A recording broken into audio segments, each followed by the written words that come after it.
about yesterday. Although wherever we can, we're going to kind of drill it down to examples and things that are perfectly suited to the kind of business you're in. I think that yesterday, particularly because of the employment standards portion of it, there is more of an emphasis on the employer portion of it. I think that for people doing search and recruitment and even contracting work, the more general aspects of today's presentation or CPC session, you might find it a little bit more applicable to your day-to-day work. Again, I encourage everyone that while you're working with your customers, that you don't only act as a supplier, like a commodity supplier, but as a consultant, and take advantage of the fact that you have your CPC, you have knowledge in these very specific areas, become an expert in it, and help your customers, because when we work closely with our customers, particularly with things like human rights, and employment standards and privacy laws, um, sometimes our customers ask us to do some things that they don't even know are maybe stretching the limits or in violation of some regulation or standard, industry standard or legislation. So be a consultant to them, help them to be better business operators.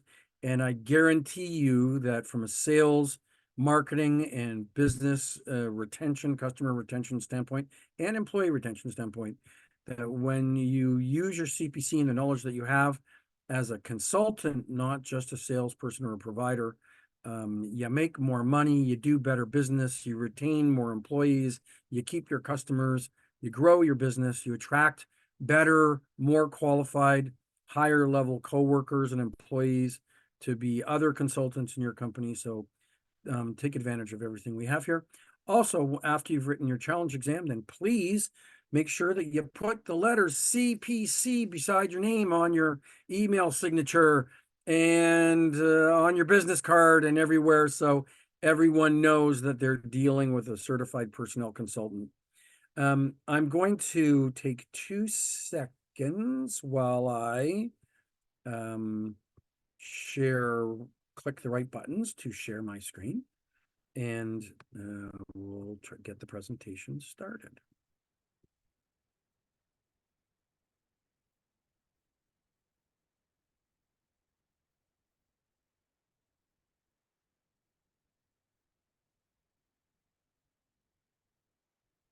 Okay, so hopefully you can see my screen. Anybody want to I can see Whitney, you over there right here. You want to wave if you can see my screen?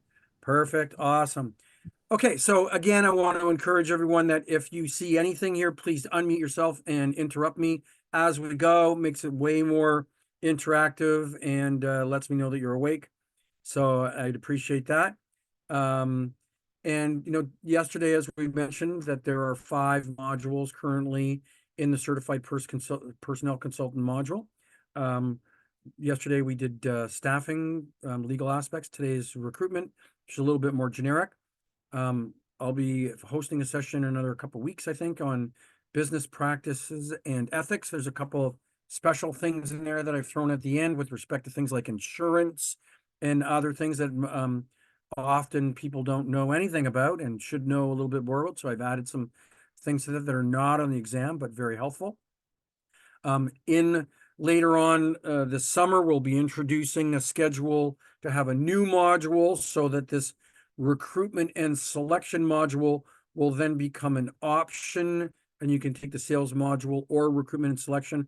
I'm going to encourage you that once you've finished all 5 of these, that if the CPC module for sales comes out in the fall, even if you already have your CPC, and even if you've already written and passed your challenge exam, please sign up for that course and encourage some of your employees to sign up for it too. There's nothing wrong with if someone's not going to be pursuing their CPC, which of course we want everyone to do, to take on a new employee or have an employee that needs to upgrade or learn something or changing their job, or maybe just need to do their job a little bit better, to have them sign up for one course for just the recruitment course or for just the sales course. Again, I want to remind everyone that the CPC challenge exam, which is available to you after, and I don't know if Jen's still on the line. I think you can write the challenge exam at your schedule. So you just have to say, I want to write the challenge exam and register for it. Then they will, on the day of the exam, because it's timed and all that kind of stuff, they'll send you the link and allow you to do it at your schedule. I don't think it's done all exactly at the same time like it used to be done because of the availability of technology.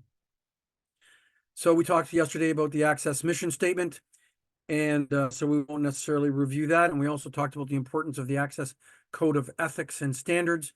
And when we get into the business ethics and standards, we're going to go through all 10 of the ACSESS codes and drill down to them in some detail.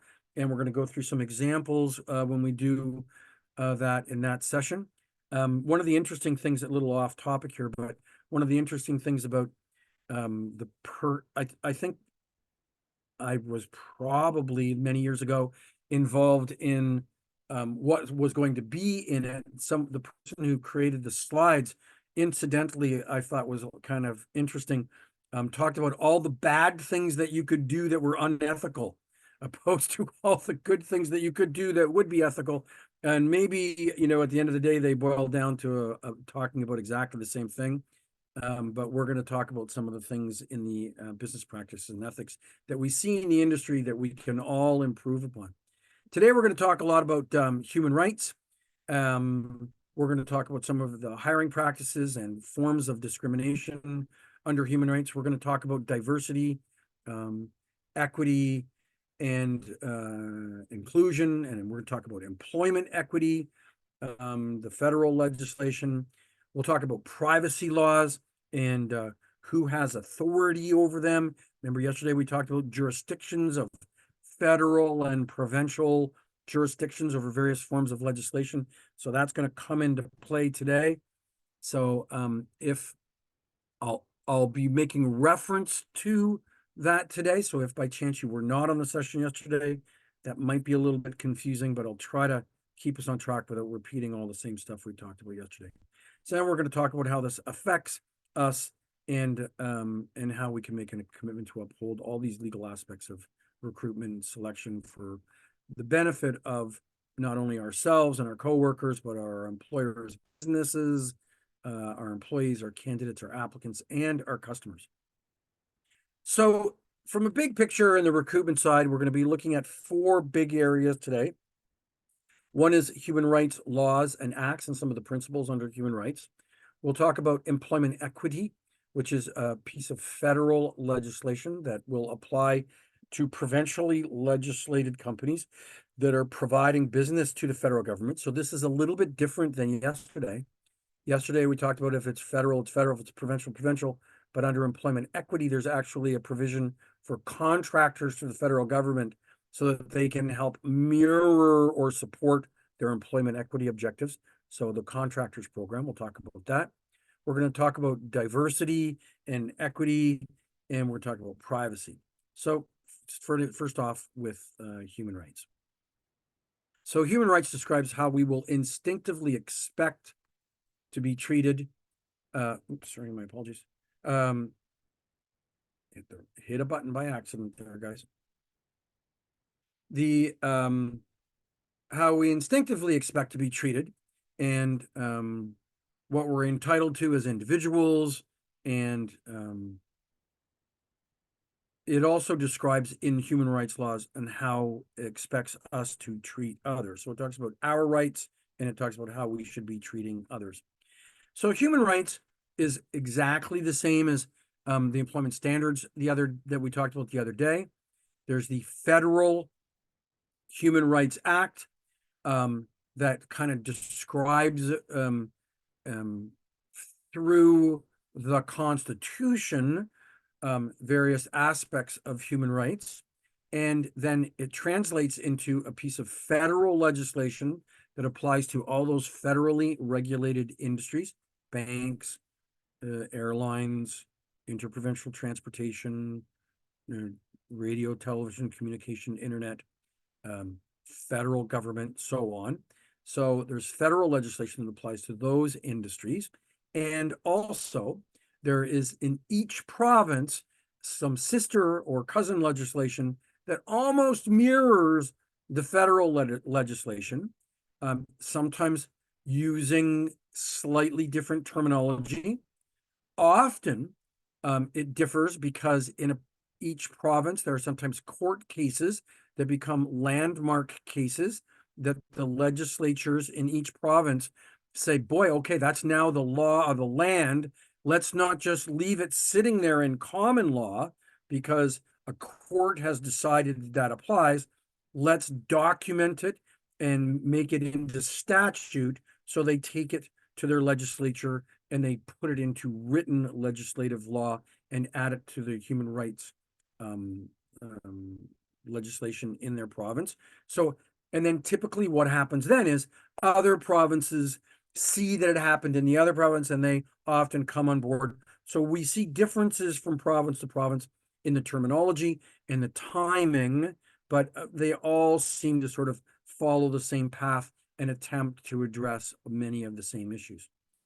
So from a human rights perspective, within our industry, the Human Rights Act is the federal legislation, the Canadian Human Rights Act. There's the Canadian Charter of Rights and Freedoms, which is often referred to as the Charter, which is part of the Canadian Constitution. So we talked about the various levels of law yesterday. The law of laws, the Constitution, which includes the Charter of Rights and Freedoms. And that describes what rights people have with respect to human rights, their privacy, and their protection of their privacy and those rights. So that's the charter. And then again, the charter is not like a piece of legislation that says what the penalty is going to be or how it's going to be enforced. It lays out the law of the laws. It sets the standard that all other laws must abide by and have authority over them. And in the absence of a law, somebody might say, hey, that's a violation of my charter right. And then they could go to court and then they could enshrine it into law by going to the Supreme Court and having it challenged under the charter. So provincial legislation, which I just mentioned, are often called the Human Rights Act or the Human Rights Code in different provinces. So they all cover off a lot of the same kind of issues. So in the employment area, they cover off housing and employment and access to services and so on. And in the employment area, they very often all refer to things like recruitment advertising, what we're allowed to say and not allowed to say, what our referral programs ought to be like. Are we getting referrals all from the same types of people with the same religion or same color or same place of origin or background? It talks about our promotion and demotion policies and prohibits violations of the act in those acts of business in hiring and human resources, about equality and training, about wages, about application forms, things we can and cannot ask and consider as legitimate information for making determination in interviews. Talks about our access to giving people apprenticeships, transferring, and really probably any other matter relating to employment, recruitment, or prospective employment. So discrimination in the workplace is an action or a decision that treats a person, an individual, or a group of people negatively for reasons such as their race, age, or disability. These reasons are known as grounds of discrimination or prohibited grounds. So when we make a determination, say, for example, to hire a person or promote a person or to give a person access to something inside our company, if we make that determination based upon one of the prohibited grounds, then that prohibited areas then that is grounds for a claim of discrimination. There are 11 grounds that are protected under the Canadian Human Rights Act, and the provincial legislation mirrors this, using very often the same language, but meaning the same things. So we've got race, national or ethnic origin, color, religion, age, sex, sexual orientation, marital status, family status, disability, and we also have this area for what we call convictions for which a pardon has been granted. So in other words, you can in sometimes, let's say, use a person's criminality or their history of convictions as a criteria for hiring. You can. Except for when they have been granted a pardon, or what's called a suspended record. So a pardon, I'll go into this now, and then we won't go into it much more later, but a pardon is basically saying enough time has gone by and circumstances have been, criteria have been met, and the legal process has been followed, that finally the courts say, whatever criminal background you had now doesn't count anymore. And if employers or people were hoping to use that as a criteria for hiring or some other issue, it is no longer permitted. So it's kind of like they never did it. They've been excused and it's been removed. So sexual orientation and rights of LGBTQ or TI persons, this is an example of how legislation evolves and changes from common law into statute.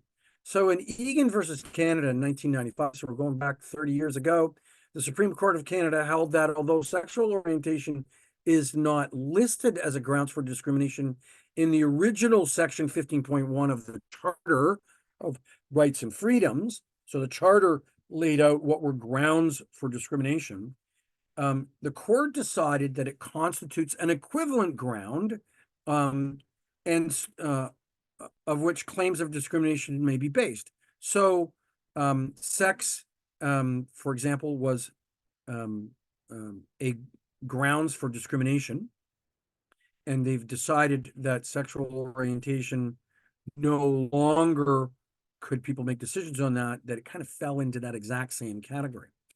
So in another case, Friend versus Alberta in 1998, 3 years later, the court held that the provincial human rights legislation that left out the grounds of sexual orientation violated 16.1. So now we've got two cases, one that went to the Supreme Court of Canada, the Egan case, the Friend case in Alberta 3 years later went to their provincial court, and they basically said the case was that the provincial law violated the charter. That was what the case was about. So, and again, the court came to the same conclusion. So this is what happens. In 2000, the federal Parliament of Canada passed Bill C-23, in which they wrote into the legislation that same-sex couples had the same social status and tax benefit status as heterosexual couples in common law relationships. So first they said in common law relationships, because they went, okay, two people of the same sex living together as partners can now be treated as common law. They're not married, but there's lots of heterosexual couples at that point in time that had lived together for 5 years or longer that met the common law status. So the law recognized that even though they hadn't gone to a church or justice of the peace to get married, that they had the same status as a married couple. And so now they're saying, okay, we're going to allow same-sex couples to be viewed as common law. And then furthermore, 5 years later, the federal government came along and introduced the Civil Marriage Act of 2005, which marked a milestone in sexual orientation equal rights by allowing same-sex couples to be married anywhere in Canada. So now you not only, so basically they were saying, hey, how come, we have to treat them like they're common law? And so they went a step further and they wrote it into the legislation, saying now that same-sex couples can be married, they can be common law, and they shall not be discriminated against or differentiated from heterosexual couples in marriage. So that's not too long ago. That's like 20 years ago. You hear different terms used in discrimination. One form of discrimination that you hear the term for is called adverse effect discrimination. So sometimes a policy or a practice in a business can unintentionally single out a person or a particular group of people and result in unequal treatment. This type of unintentional discrimination is called adverse effect discrimination. So some examples of adverse effect discrimination are, for example, requiring employees to wear a promotional uniform that conflicts with a person's religious clothing requirements, or establishing a work schedule that uniformly promotes employees in a rigorous and rigid order, which interferes with a person's group, rotates schedules through employees, which interferes with a person's religious or a group of people's religious holidays. So standardizing office furniture, for example, is a common practice where, franchises and various businesses say, the desk has got to be this size and the thing's got to be that size and the door's got to look like that and the computers all have to be like this. And businesses often standardize these things for good business reasons, and yet so they're going to save money or promote fairness and consistency amongst their employees. But that particular piece of equipment, that computer or that desk or that chair or something might discriminate against or make it difficult for a person with a disability. There can be other types of policies that they didn't set out to think it was going to be discriminatory that affected age or family status. And these are called adverse effect discrimination. Now, by the way, adverse effect discrimination is the least offensive form of discrimination because it's not designed in a way that is intended to discriminate. It isn't even designed in a way that was negligent or overtly, obviously, demonstratively overlooking a group of people's needs or a person's needs. It just wasn't contemplated fully that circumstances might arise that it could result in discrimination. So adverse discrimination is not too bad because you can make accommodations for that individual, or you can possibly change the policy. Systemic discrimination is the type of discrimination that you often hear about on the news. So you're going to hear people say, the RCMP is in court because female workers are alleging that they are systemically discriminated against by male superior officers or something. So, there is actually have been those allegations and cases. Those are not in the presentation, so I won't go into more detail about that, but you get the point that there are processes, procedures, behaviors, and beliefs inside a company that become part of their system or regular way of doing business. So when discrimination happens because a business practice, a workplace policy, or a government program, this is called systemic discrimination because the discrimination is not limited to a single incident or occurrence like it might have been in the other form of discrimination. Systemic discrimination can affect a large number of people. And even though it may not have been intended, or people may not be aware of, when you do become aware of it, the systemic problem needs to be addressed. So when we have a normal way of doing things, or what might be considered a normal law, or a normal bylaw, or a normal business practice, and it has a negative impact on those that are racialized or under one of the prohibited areas groups, then this is something that the Human Rights Commission would take up if it's brought to their attention. So some examples of systemic discrimination. Criminal credit background checks on people where their job has no, I'm going to talk about this term later, bona fide occupational requirement for them to have a clear background in criminality or credit.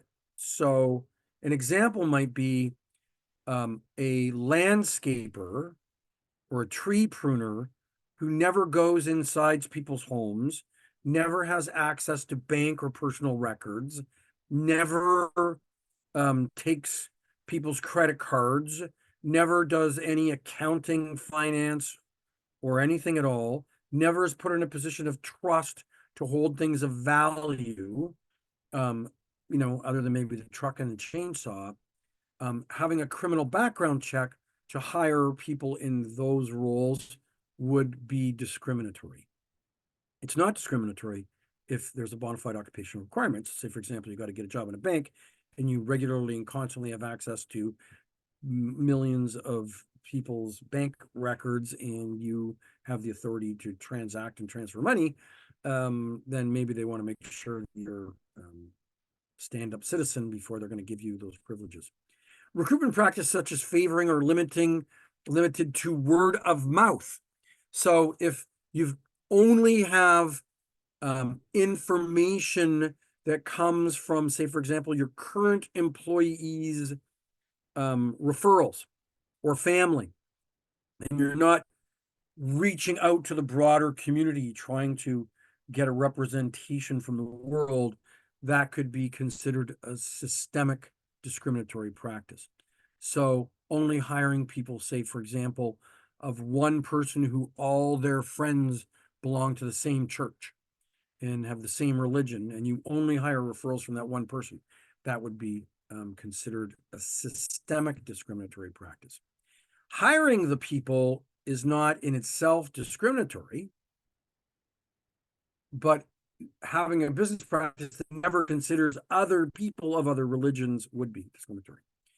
Steering of applicants of certain jobs or assignments based upon race or gender. So saying all the women have to go to this job and all the men have to go to that job would be discriminatory.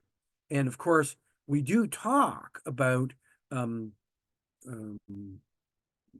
gender tendencies in various careers and career paths. But if we, those statistical facts do exist, for example, I'm going to go on a limb and say I think it's probably still correct saying that, there are more female teachers than there are male teachers.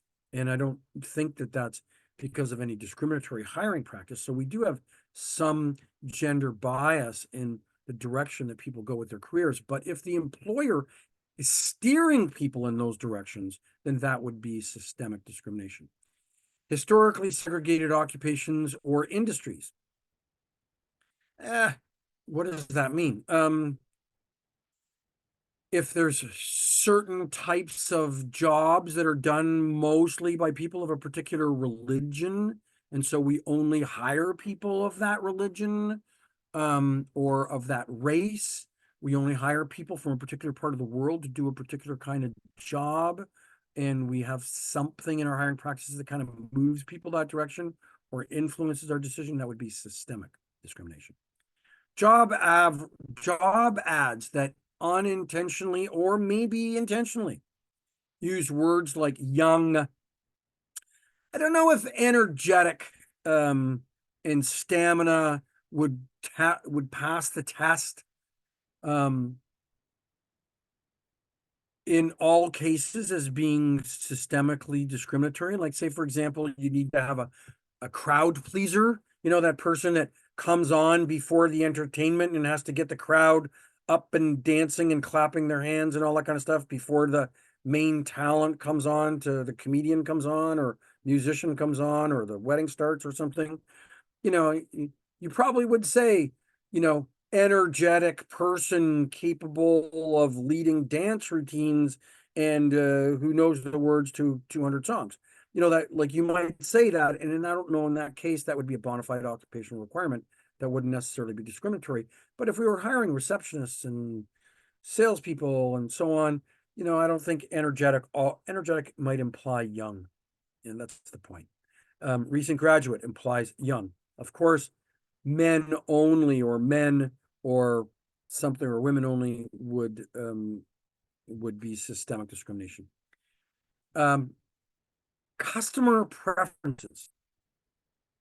If our customers tell us that they'll only deal with people of a particular race or creed or religion, then, or age, then allowing our customers to significantly influence that. Now, by the way, I'm just going to give you a real example. So I own a home care company, and I'll tell you what, I mean, this is real. This is a real problem. When you get 80 and 90 plus aged people who are suffering from Alzheimer's and dementia, who cannot make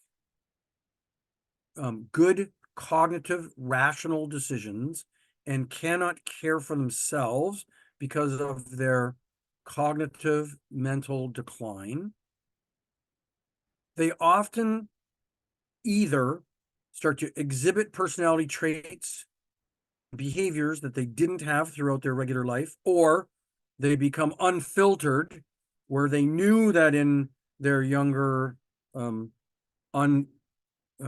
able-bodied life, that it was wrong and discriminatory, and so they didn't exhibit those behaviors. They consciously made decisions to act appropriately.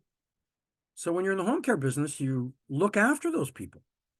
You go into their homes, you sit beside their hospital bed, and you take care of them.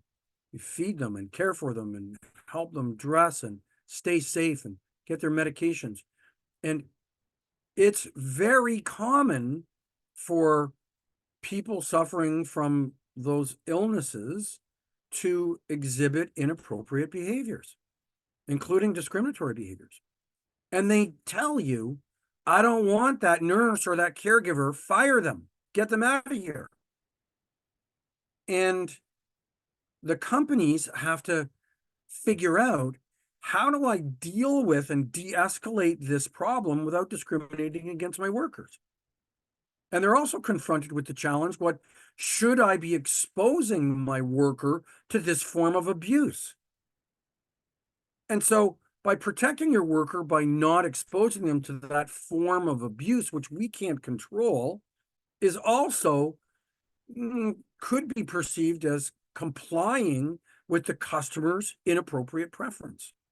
These are challenging issues. And, there's always a better way and a righter way to do things. But just allowing your customer's preference to make your decisions for you is absolutely systemically discriminatory. Big data using algorithms to sort through applications. So, when you've got lots of information on social media sites, you say if your preferences are this and if you do that, and if you're a particular age or whatever. So big data can often use algorithms, so huge databases of information. When it's sorted, they can possibly come to the conclusion that people that look, smell, and taste like this, age, race, color, place of origin, religion, sex, sexual orientation, tend to make decisions like that. Then the statistics might lead a marketer or an employer to some conclusions, but they're not necessarily always the case. And there might be lots of reasons why that might be the case. It might be because the people selling it or hiring for it or something are being discriminatory in the first place, causing it to happen. So we want to try to avoid making big data decisions based upon our algorithms if it has any systemic implications towards discrimination. Personality tests, profiling, customer service test, physical ability test, capacity test, cognitive test. These are all have their place, and we'll talk a little bit about them in the recruitment and hiring section. But if they're used inappropriately to make broad decisions in areas where there's no bona fide occupational requirement, it is considered systemic. Mandatory religious practices for employers who do not qualify as religious organizations. So if you're not a church or religious or registered religious organization, then you really can't ask your employees to comply with religious practices. English only rules are a bit of a problem. And hey, we know in the province of Quebec, the federal government and the provincial government are having at it over provincial legislation in the province where they have French only rules. And the federal government says, nah, this is a violation of the Charter of Rights and Freedoms. And the Quebec government says, we've got the right to do that. So these often become areas of conflict, debate, and legal disputes. So more discrimination, systemic discrimination could be age-based limits, mandatory retirement ages, waivers that may prevent employees from filing complaints, no fault attendance policies. In other words, saying, doesn't matter why you're away. If you're away, you're fired. I once knew, this was actually an employment agency, that they said if you didn't walk through the door by, I think it was like 8:45, they locked the door.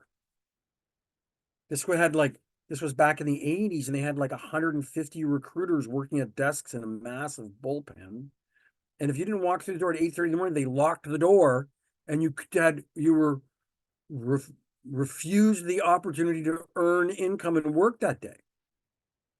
Imagine today if your child was sick and you showed up 5 minutes late and you were refused an entire day's pay. That would find itself in the systemic discriminatory courts, no time flat. Light duty policies for only work-related injuries. So we know that we've got modified work arrangements for people who are returning from workers' compensation claims, and the Workers' Compensation Board requires us to provide modified work to try to accommodate the person's illness or injury so that we can get them back to work, or at least some form of part-time or modified work. But systemic discrimination would also discriminate against a person who was injured or ill for some other reason that was not work-related. Pre-employment medical inquiries. There's lots of times when a pre-employment medical inquiry or examination is legally appropriate. Like say, for example, we don't want to hire drug-addicted people or substance abuse people to be flying our airplanes. So you might have to have a medical test before you can get hired as a pilot. But you also might have to get a medical test in order to qualify for the life insurance or something. So there are certain circumstances, but it's not typically allowed in Canada, just as a standard policy across the board. So we've talked about adverse effect and systemic discrimination. And so adverse discrimination is a good policy that may be unwittingly or unintentionally have an impact on a person or a certain group of people. However, it's a good policy that may require the occasional effort to accommodate people that it unintentionally treated unequally or unfair based upon a prohibited ground. So we accommodate adverse discrimination, and we consider whether there is a better policy so we don't have to worry about accommodating people again in the future. Whereas systemic discrimination is not a good policy. Even if they went into it with the best of intent, or it's been done forever, or whatever, it's not a good policy because it systemically or systematically and regularly influences or causes a discriminatory result. And, oh, excuse me, feel that one coming. So, when we have a systemic discriminatory policy, we want to make sure it's not just considered to be changed, but it is changed. So I've used the word accommodation a lot. And the implied term in front of accommodation is the word reasonable.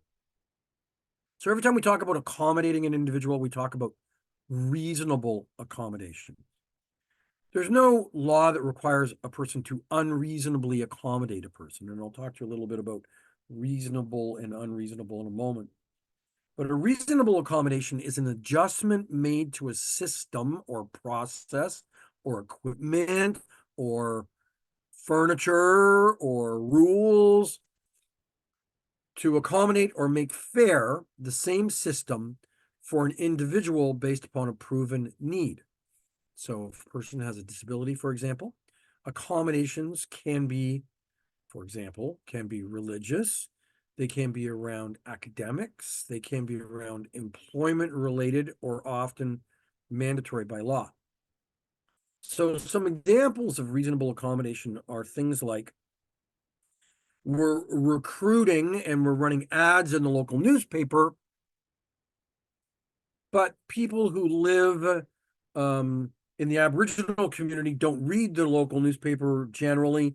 They only read the Aboriginal news, or they are used to going to the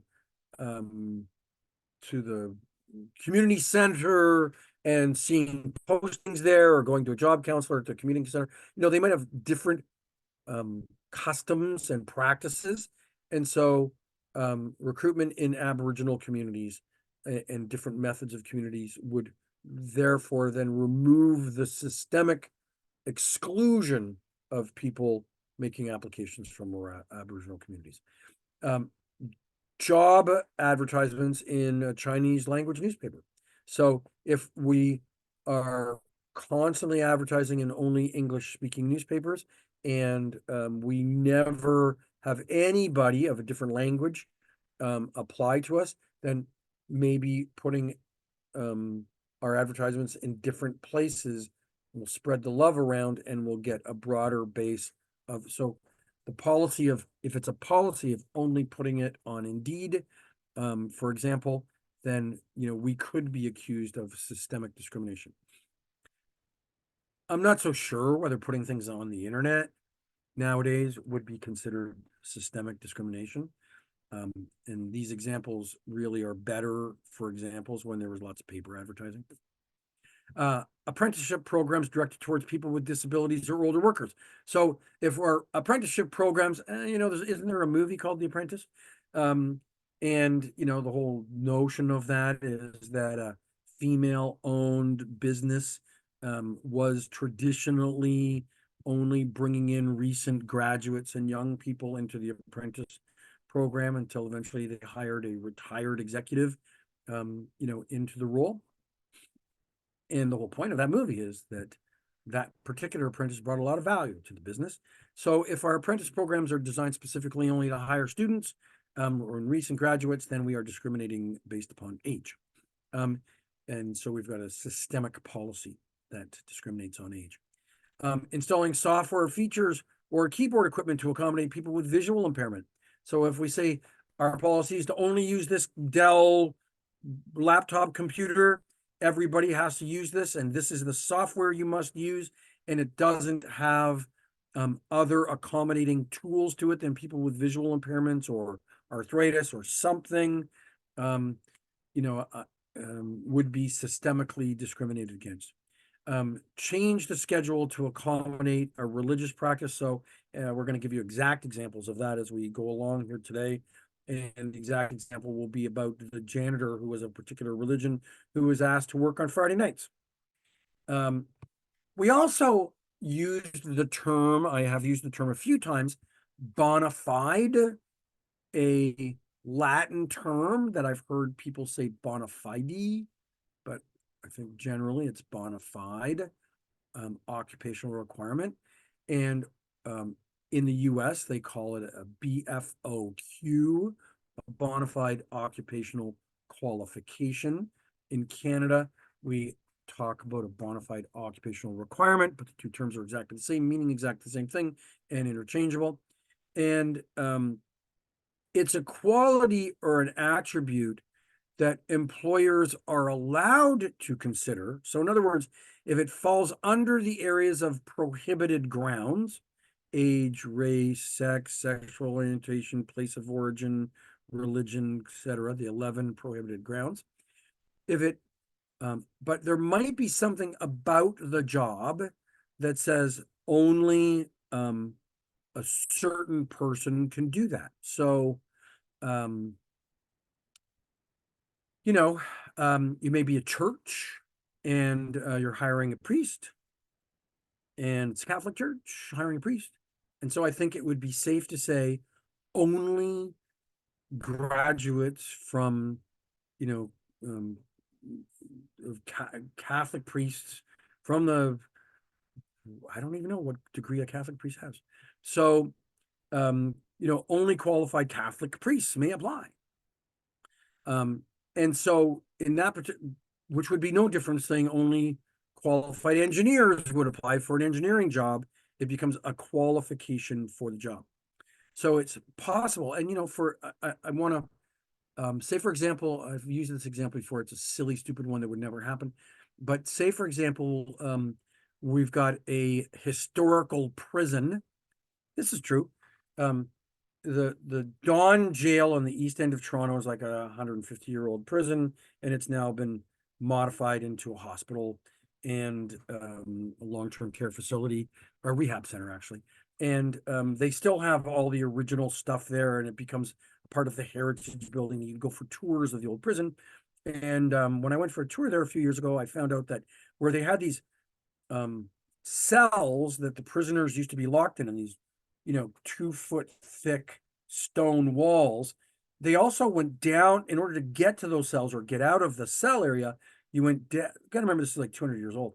You went down a corridor and it turned and it became narrower and narrower and narrower. So it was only about this wide, like just wide enough that this marginally overweight guy, when I turned sideways, I could slide through it. And then it turned 90 degrees and I had to turn and slide through it. And after about, 2 feet this way and 2 feet that way, or 3 feet this way, I could get out. And basically, this entrance way was designed so that in case there was an outbreak, all the inmates couldn't rush the guard one at a time, 10 at a time, and pile them over if they had one big open gateway.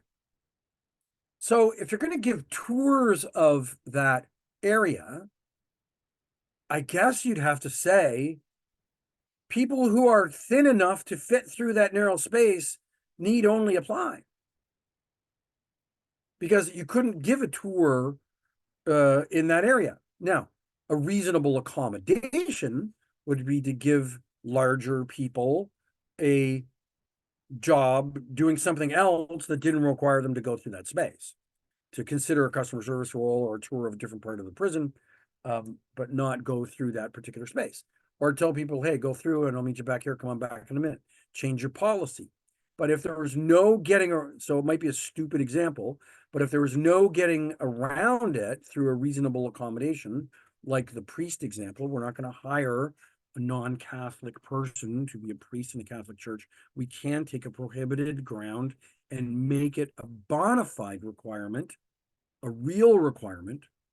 That's what the bona fide means. It means real and justified, which will allow you to kind of change the rules temporarily for that particular situation. So a BFOR is a quality that when considered in the context would normally be considered discrimination and thus would be a violation of human rights laws, but in this particular case, it's not. So let's talk about some discriminatory cases. Mr. Christie was employed at the Dairy Pool and became a prospective member of the Worldwide Church of God in 1983. By the way, we give you old examples not because our material is old, but because we often pick the case that becomes a landmark case that was first in a series of decisions that helps us to lay the groundwork. So it's not that this is outdated, that this is one of the first cases that helped our law evolve. So Mr. Christie joins the Worldwide Church of God. The church recognizes a Saturday Sabbath and 10 other holy holidays throughout the year, and members of the church are expected not to work on these holy days. And Mr. Christie asks his employer for permission to take an unpaid leave on Tuesday, March the 29th, and Monday, April the 4th. I'm going to think this is somewhere around Easter, I guess. And later than that. So on Tuesday, March 29th and Monday, April the 4th, because both those days were holy days in his church, he was granted leave for the Tuesday, but denied leave for the Monday. And they denied him leave for the Monday because Mondays were back in 1983. These were especially busy days in a dairy pool because the milk arrives unpasteurized over the course of the weekend and it accumulates in the vats, and then it must be processed first thing on Monday to prevent spoilage of that work. So it's all hands on deck every Monday morning to process all the milk that showed up over the weekend. So Mr. Christie was given the day off that was a Tuesday because they're not as busy on a Tuesday, but they said, nope, all hands on deck on Monday. You can't have that day off. And so, for religious reasons, he was absent without permission on the Monday, and the employer terminated his. So the Board of Inquiry ruled that Mr. Christie was discriminated against because his religious faith had not been accommodated. Now, the decision was overturned by the Alberta Court of Queen Bench and the Alberta Court of Appeal, and then it was overturned again. And so there's all these processes that exist. But eventually they came to the conclusion that he could have been nominated. And this is a perfect example of systemic discrimination because their policy was to always make everybody work on a Monday. So the Board of Inquiry originally found that the employer made no significant effort to accommodate the request. And so they failed to establish that there was a bona fide occupational requirement. In other words, they failed to say all hands on deck on Monday without any exceptions is bona fide. So it is real and credible that requirement to always show up on Mondays was so incredible that it cannot be accommodated. So the bona fide occupational requirement principle question raised in the appeal was whether a particular attendance rule imposed by the employer or an employee is bona fide occupational requirement. If it is a bona fide occupational requirement, then religious discrimination would not have been a claim because it would have been a BFOQ.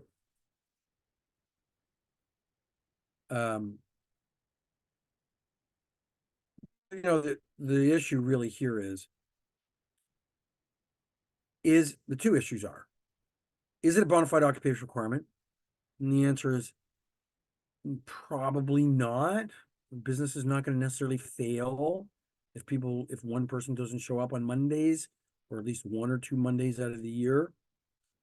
And the second thing is, could the person be reasonably accommodated? Like, was the person allowed to work the night shift on Monday and come in at midnight? Could they have moved people around? Could they have just switched things around? So there's the issue of bona fide occupational requirement, and then the issue of reasonable accommodation.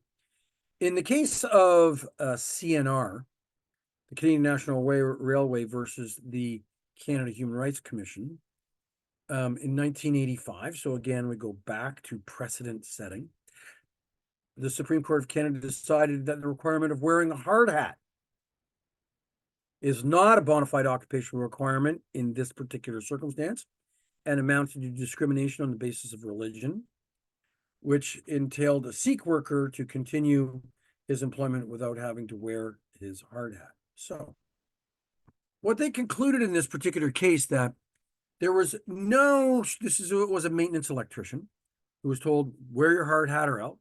He said, no, I have religious headgear and I can't wear a hard hat on top of it. And so when it went to court, they found out there was no shortage of maintenance electricians. They could have moved maintenance electricians around. It wasn't like he was the only one. Mr. Binder was not unique in his specialized skills. There were lots of employees with the same skills as Mr. Binder, so they could have moved people around. The employer's safety policy would not be jeopardized if Mr. Binder was given an exemption. So they could have put him into places where he wasn't likely to get whacked in the head. And so their safety policy wasn't really in jeopardy. Mr. Binder was willing to relocate to a post where a safety helmet was not necessary. So he was willing to make accommodations, though he was not willing to assume duties other than those of a maintenance electrician. So they weren't going to let him. He said, you can't make me an office clerk. I'm an electrician and you need to accommodate me. I'll go to different places. I'll do different parts of electrician's jobs. I'll go outside where nothing's going to hit me in the head. But, it's got to be an electrician job, which seemed to be a reasonable request by him. Mr. Binder was able to perform effectively and efficiently without a safety helmet. And they found that neither Mr. Binder or his fellow employees, nor the general public, would likely to be injured by Mr. Binder's failure to wear his safety helmet. So the risk of injury, if he did not wear a helmet, was negligible. So they looked at this and they said, this is not a bona fide occupational requirement. It's a good policy that people wear helmets because you never know when a cow might fall out of the sky, and wearing a helmet might help you.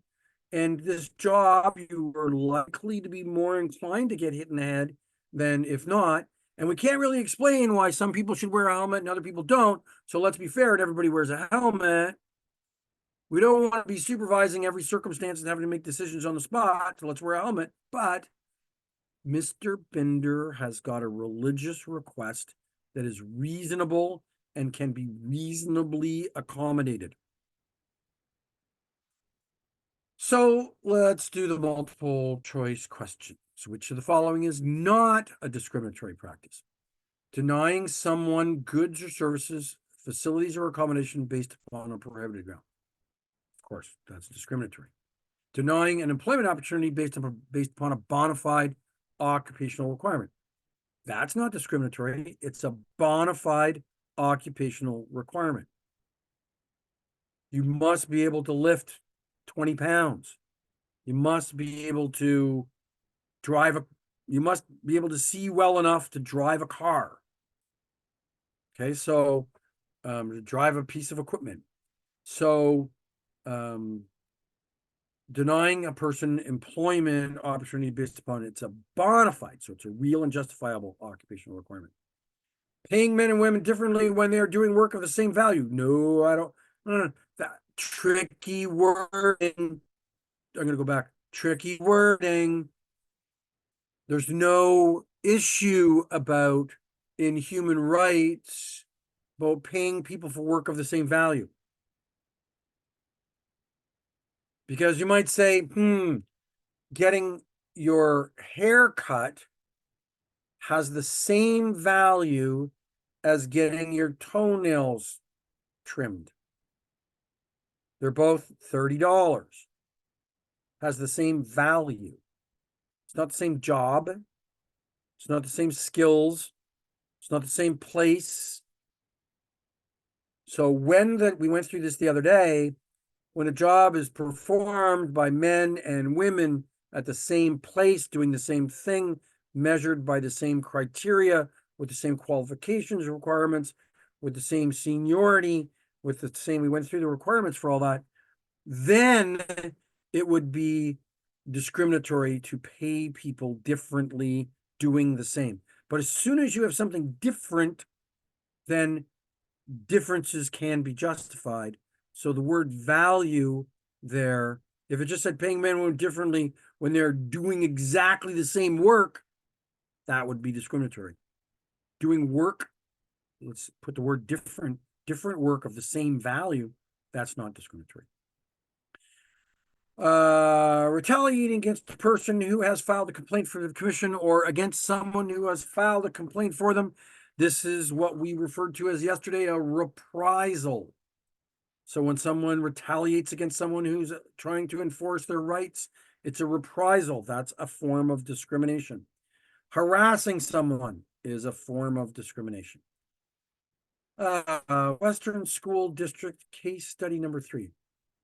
In a unanimous, sometimes these are confusing cases because they go and then they're overturned and they go back in. In a unanimous decision, the Supreme Court of Canada restores the decision of the BC Council of Human Rights, which found that Mr. Smith was discriminated against by both his employer and his union because of his religious beliefs. Okay, so I'm not gonna read all the words. I'll tell you what happened. So Mr. Smith's a custodian. He works in a school. The school rents out the gym on Fridays, Saturdays to Boy Scouts and Girl Guides, and I think even for human rights reasons, they're changing the names of those organizations. I don't know. The to floor hockey groups and dance clubs and whoever they rent the gym out to.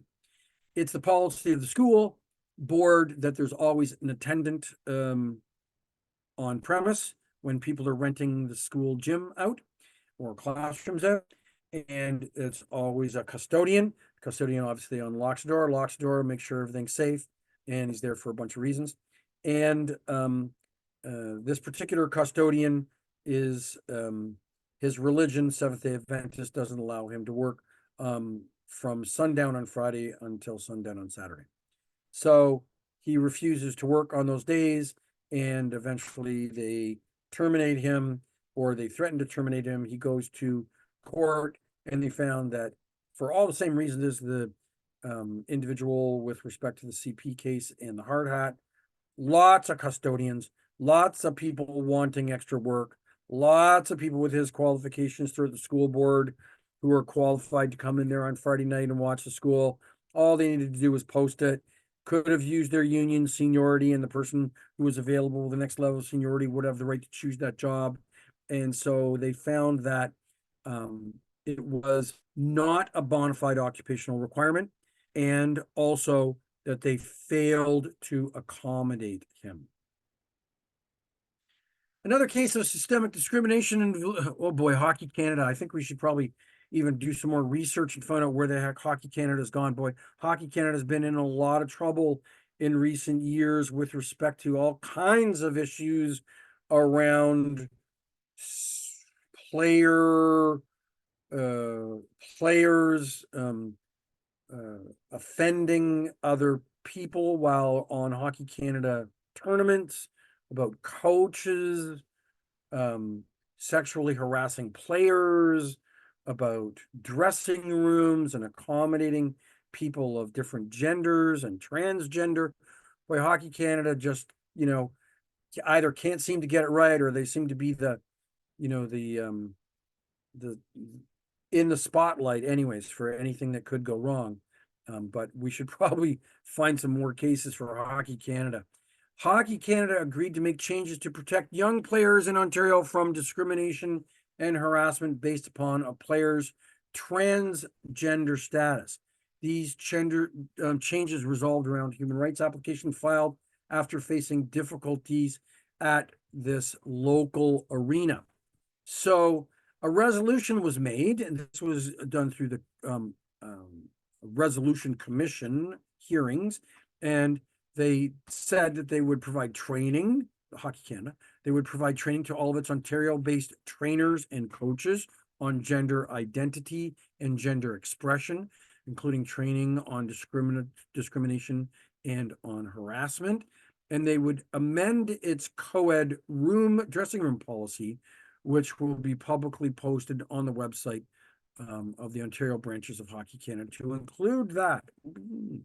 A player has the right to use a dressing room that corresponds to the player's self-identified gender or identity.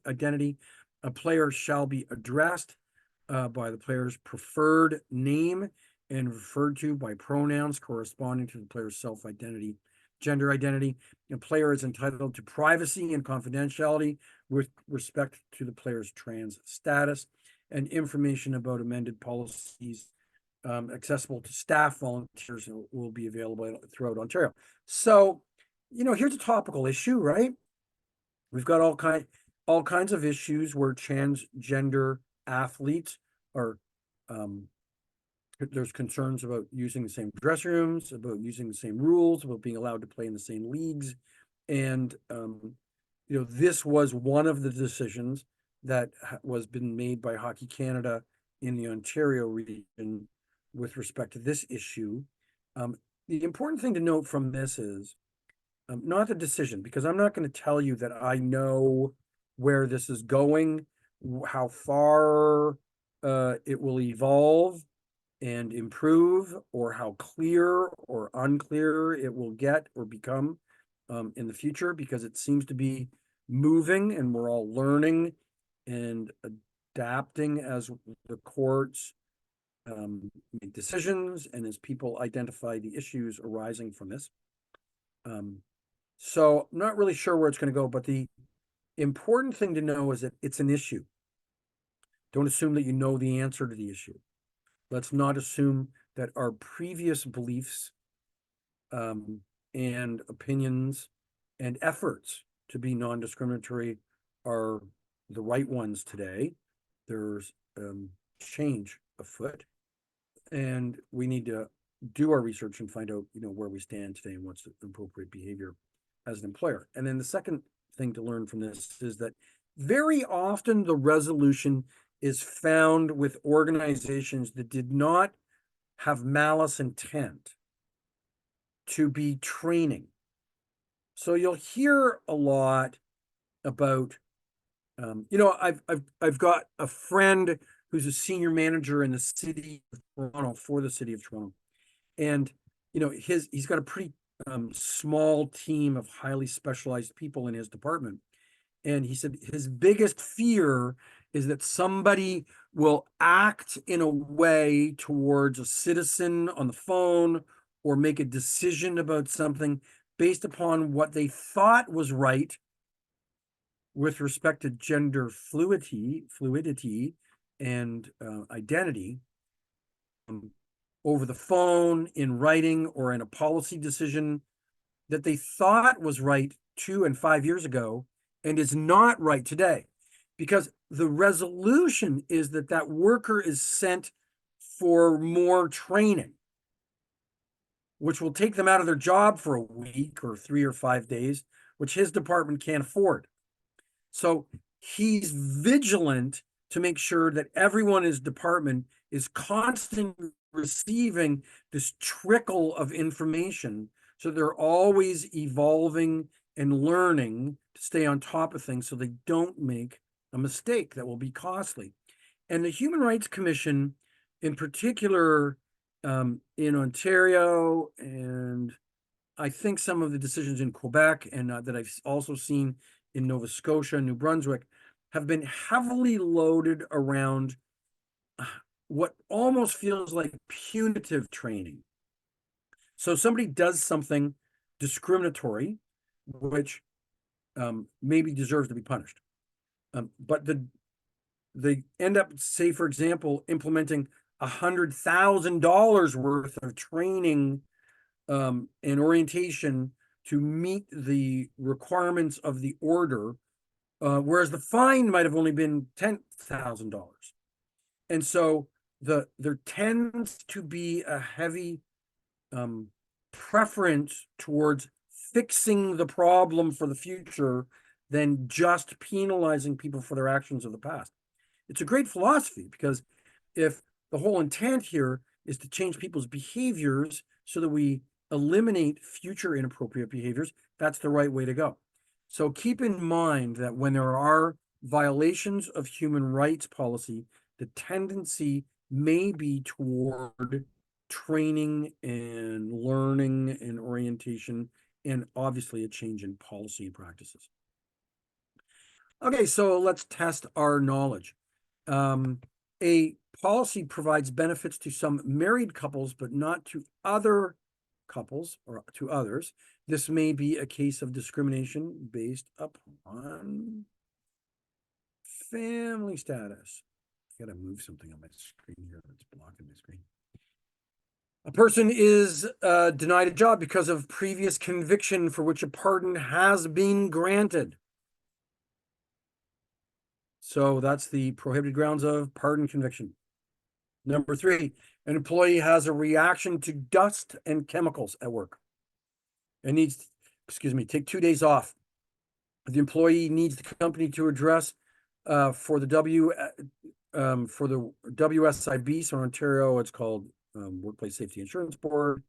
In other provinces, WCB, the Workers' Compensation Board, and possibly other names in other provinces.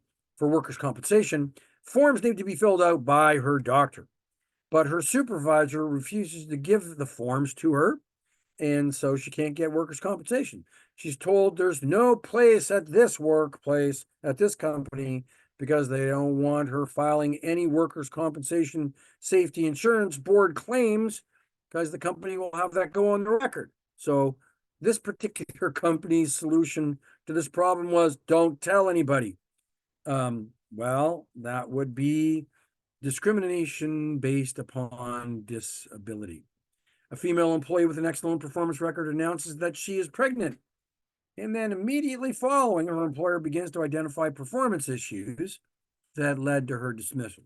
This may be a case of discrimination based upon family status. We put maybe there because that's her side of the story. Maybe she failed to meet her quota like 16 months in a row. I don't know. And was already on probation. But if the relationship between termination and pregnancy, or if there's a connection, that is absolute discrimination. An employer, and the reason I brought that up and I mentioned it that way, and we use the maybe in that sentence, is because in every one of these cases, you got to know what happens. A person alleges that there's discrimination, or a group of people allege that there's discrimination, and the employer says, no, there's not. And then there becomes a investigation of facts. So each party is then makes a statement of claim and a statement of defense. So these are written documents and proof and testimony written down, he said, she said, in order to determine what the facts are. And when the facts are agreed upon or determined, then it becomes pretty easy to determine whether or not that set of facts is a violation of a human right under prohibited grounds. The issue usually isn't the determination as to whether or not it was a violation. The issue is usually the determination of what are the facts in this case. And so it's always good to have good written policy. It's always good to have great documentation. Whenever you have a meeting with someone and you promote them, it's good to put it in writing. Whenever you demote somebody, it's good to put it in writing. Whenever you offer somebody something, it's good to put it in writing. Whenever you do things, you provide explanations for them. It's good to have great communication and documentation.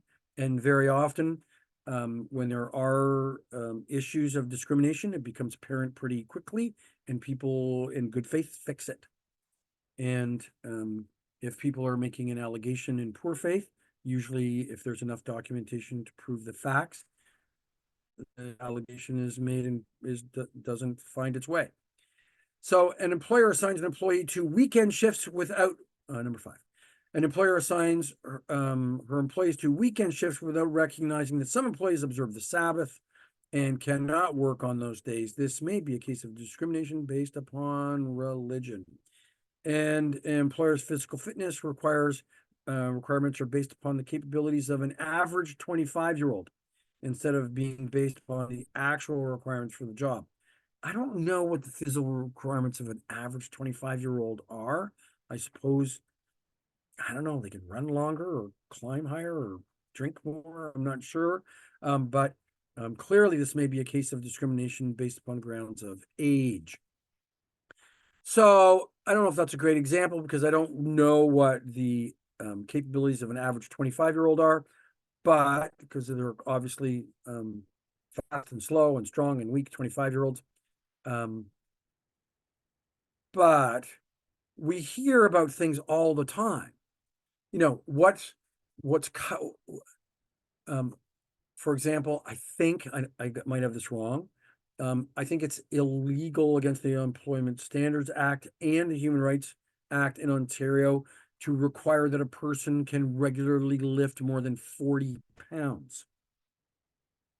So, if they said 50 pounds, are we starting, if they said 80 pounds, are we starting to get into gender discrimination, age discrimination, physical disability discrimination?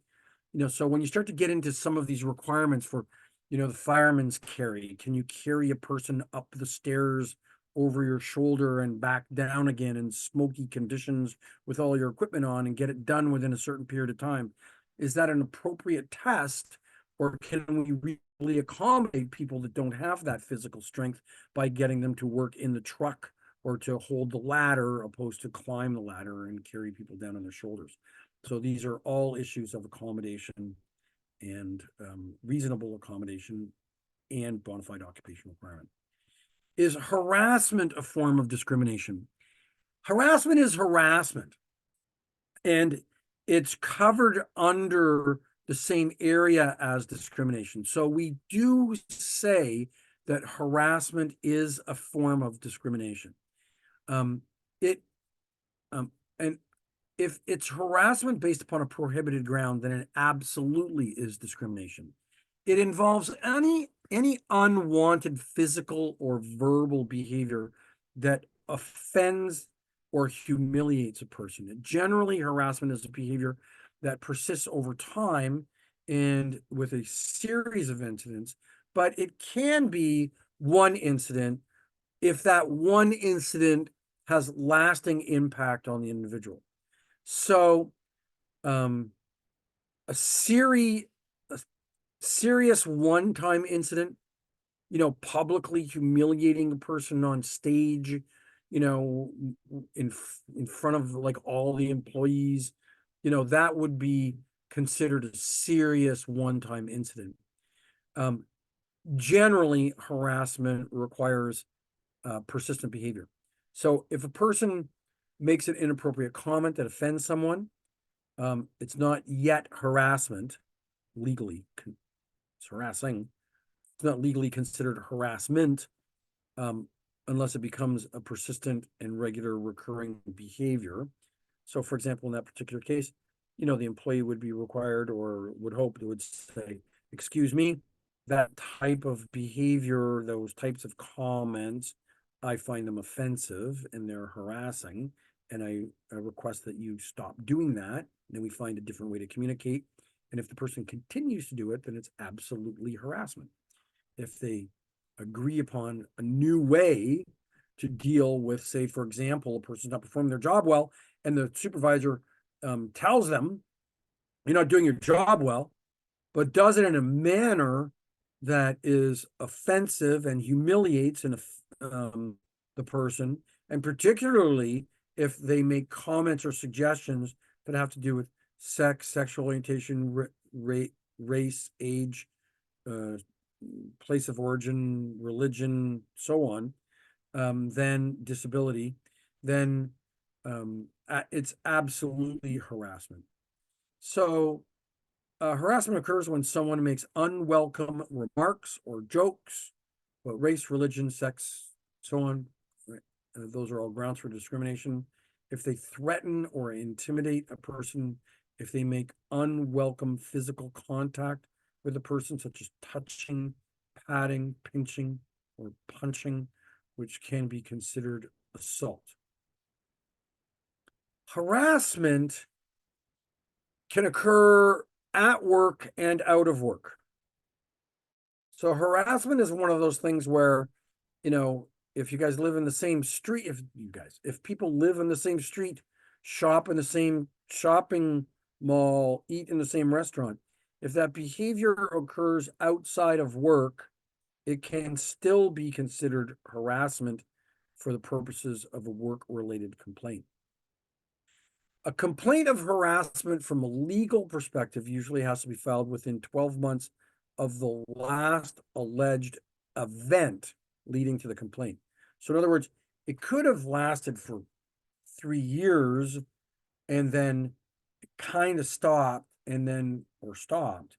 And then for some reason, 11 months later, the employee felt like it was appropriate to bring it to their employer's attention or make a complaint about it under the Human Rights Act.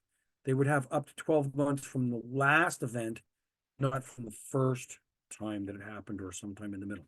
So it's from the last incident in the series of harassing events has to be made within 12 months. Allegations go back further in time to describe the incidents or events if you can demonstrate that they are directly related to the last event. So if it's a series of events, it's the last one that might trigger the complaint, but you're allowed to talk about what happened 5 years ago, 4 years ago, 3 years ago, if it's similar or consistent or a part of the pattern that you're complaining about. Another multiple choice question, and then we're going to take our 10-minute, well, maybe get through one more screen. Identify and select the answers below that does not constitute harassment. So we're looking for not harassment. Discrediting the person by spreading malicious gossip. I think that's harassment. A single or isolated incident such as an inappropriate remark or having an abrupt manner.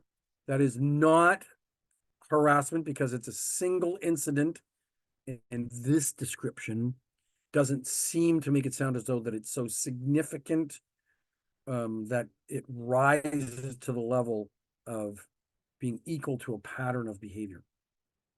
Unwanted sexual events, which may or may not be accompanied by threats or explicit or implicit promises, that would be harassment. Making rude, degrading, or offensive remarks, that would be harassment.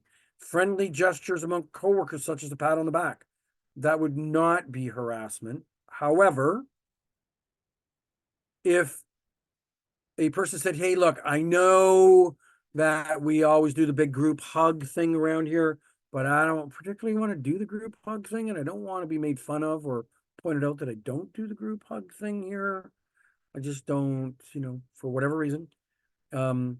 Then if that friendly gesture, if people reprised against them, made them feel bad for not participating in the friendly gesture, that would be harassment.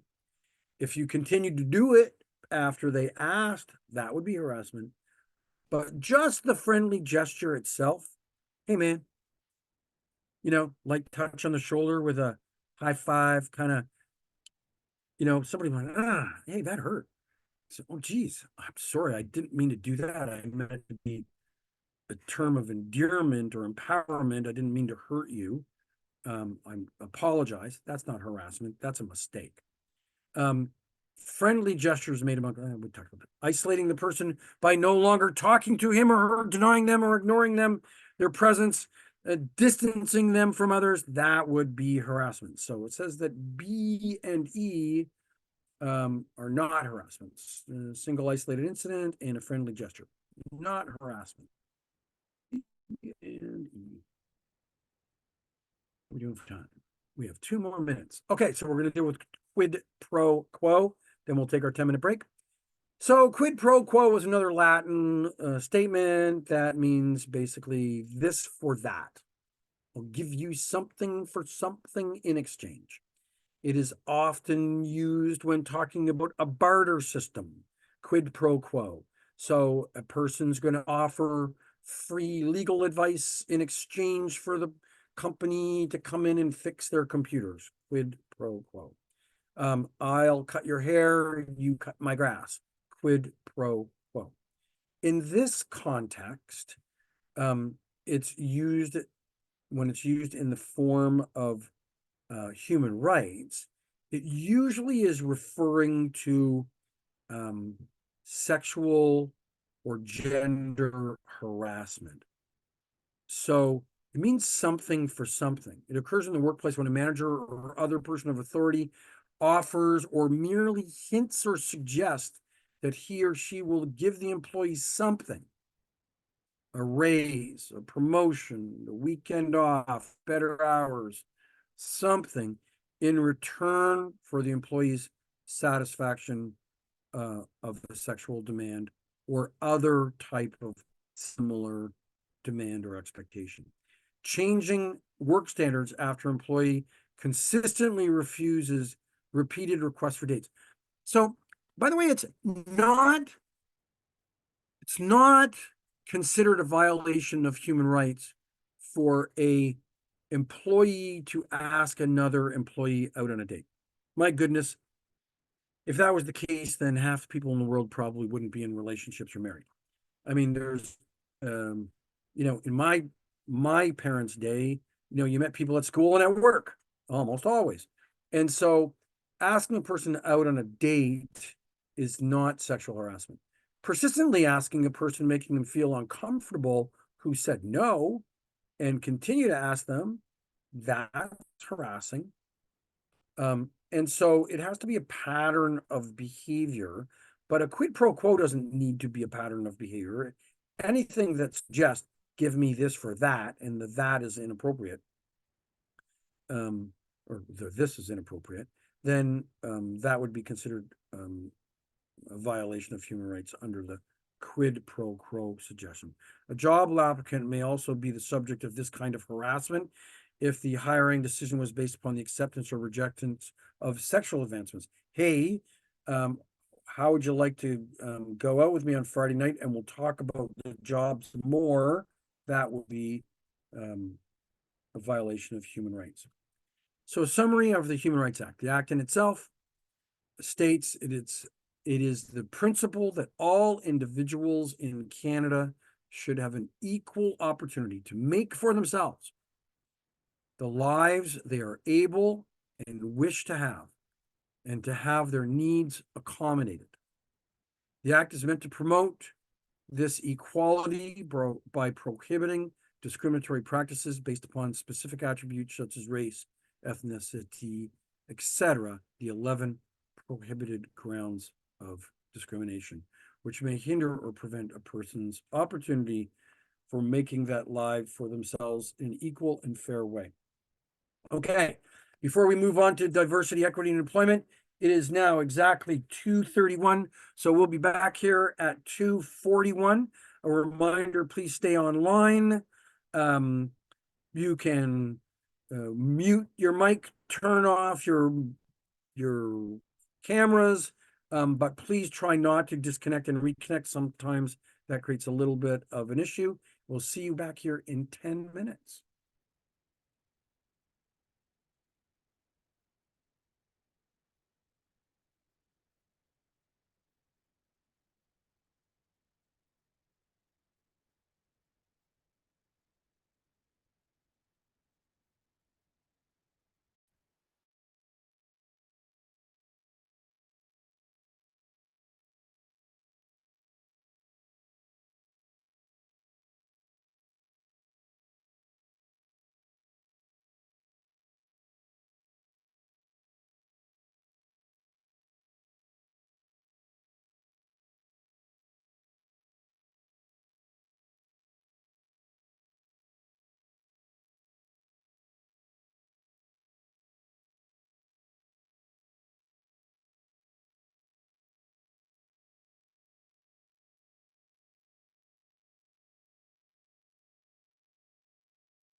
Okay, we're coming back.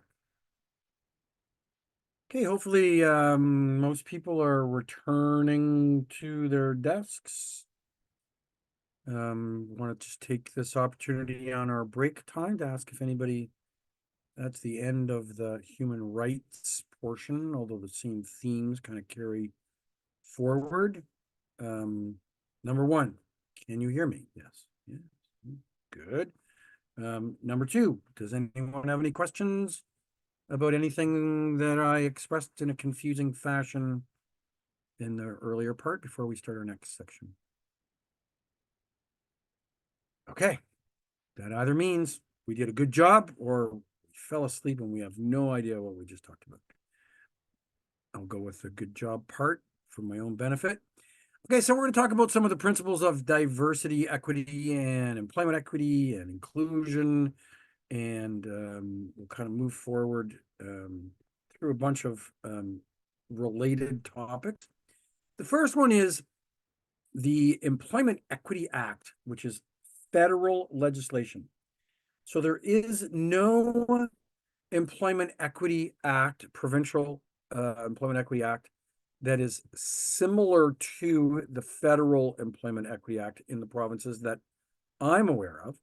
I will say that I'm old, and so I remember when Bob Ray, God bless his soul, he recently passed, when Bob Ray was the premier of the province of Ontario. No, sorry, I forgot to turn that ringer off.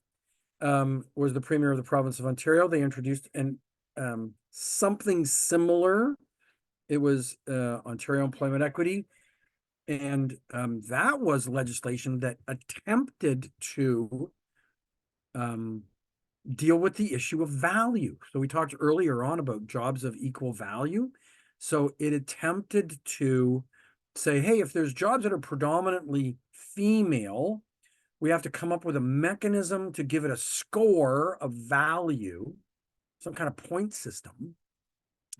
And we have to find a predominantly male job, a job that more men are in. So if 60% of that job category is filled by men, it was considered to be predominantly male.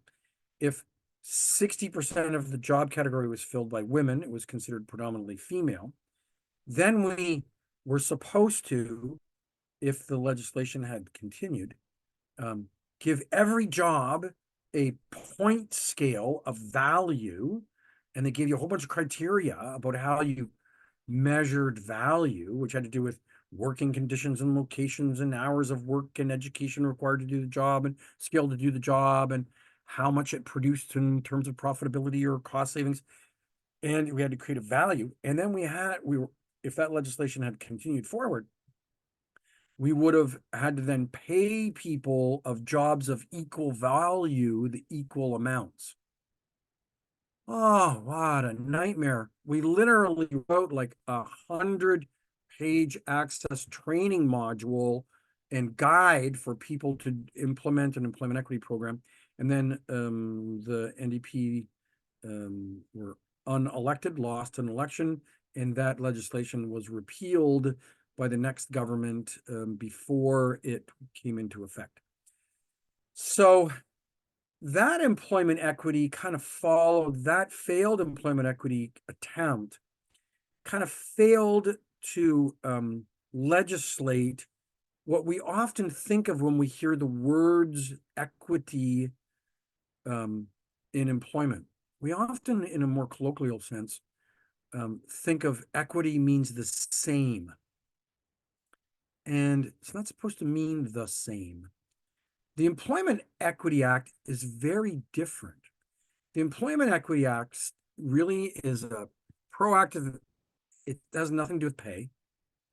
It has nothing to do with business practices, so to speak, or legislating people to hire people, other people.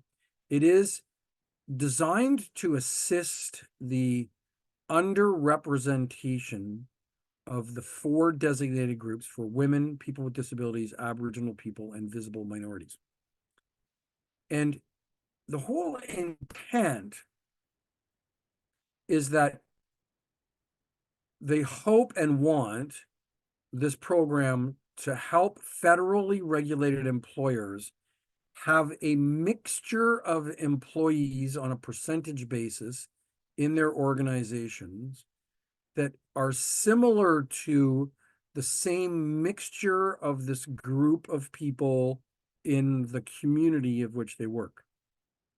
So, if we're in Toronto or Montreal or wherever, and 50% of the people who work in this, who live in the city are women, then the question is, are 50% of your workforce women? Are 10, 20% of the people have designated disabilities? Do 10% of your workforce have disabilities? Is there 5% of the population you live in Aboriginal people? Is 5% of your workforce Aboriginal people? And so on. So the Employment Equity Act, the Federal Employment Equity Act, states that employment equity means more than treating persons the same way, but also requires measures and accommodations of the differences to try to make sure that our workforce more accurately reflects the community that we work and live in. And we do this through, it doesn't require quotas per se. It does set out objectives. So the Employment Equity Act is intended to achieve equality in the workplace so that no person shall be denied employment opportunities or benefits for reasons unrelated to their ability, and to correct the conditions of disadvantage in employment that have been historically experienced by women, Aboriginal people, persons with disabilities, and members of visible minority communities, by giving effect to the principle that employment equity means more than treating persons in the same way, but also requires some special measures and the accommodations of those differences. So it doesn't say you must hire people from these designated groups. It does not say you have a quota. It doesn't say you have to give any special consideration to a person over another person. It does look at the measures that you have in your practices to try to better attract and remove barriers of people with that fit into the 4 accommodated groups. And the only measure of success would be to measure what is your percentages today and start to implement some sort of advertising, promotion, cafeteria food, like whatever it might be, to try to attract different groups, scheduling practices, whatever it might be, so that over time your workforce more accurately reflects the communities that we live in. So provincially regulated suppliers, the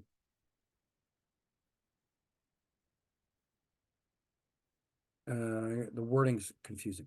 So if you are a provincially regulated industry, like an employment agency and like a staffing company, this legislation does not apply to you, but they've got what's called regulated suppliers under the federal contractors program. So when you think about staffing companies that are providing $1 billion worth of temps to the federal government each year, and temps are often the pool of people who are gaining experience and exposure and eventually developing their resume, who make applications for full-time and regular employment within the federal government and within crown corporations.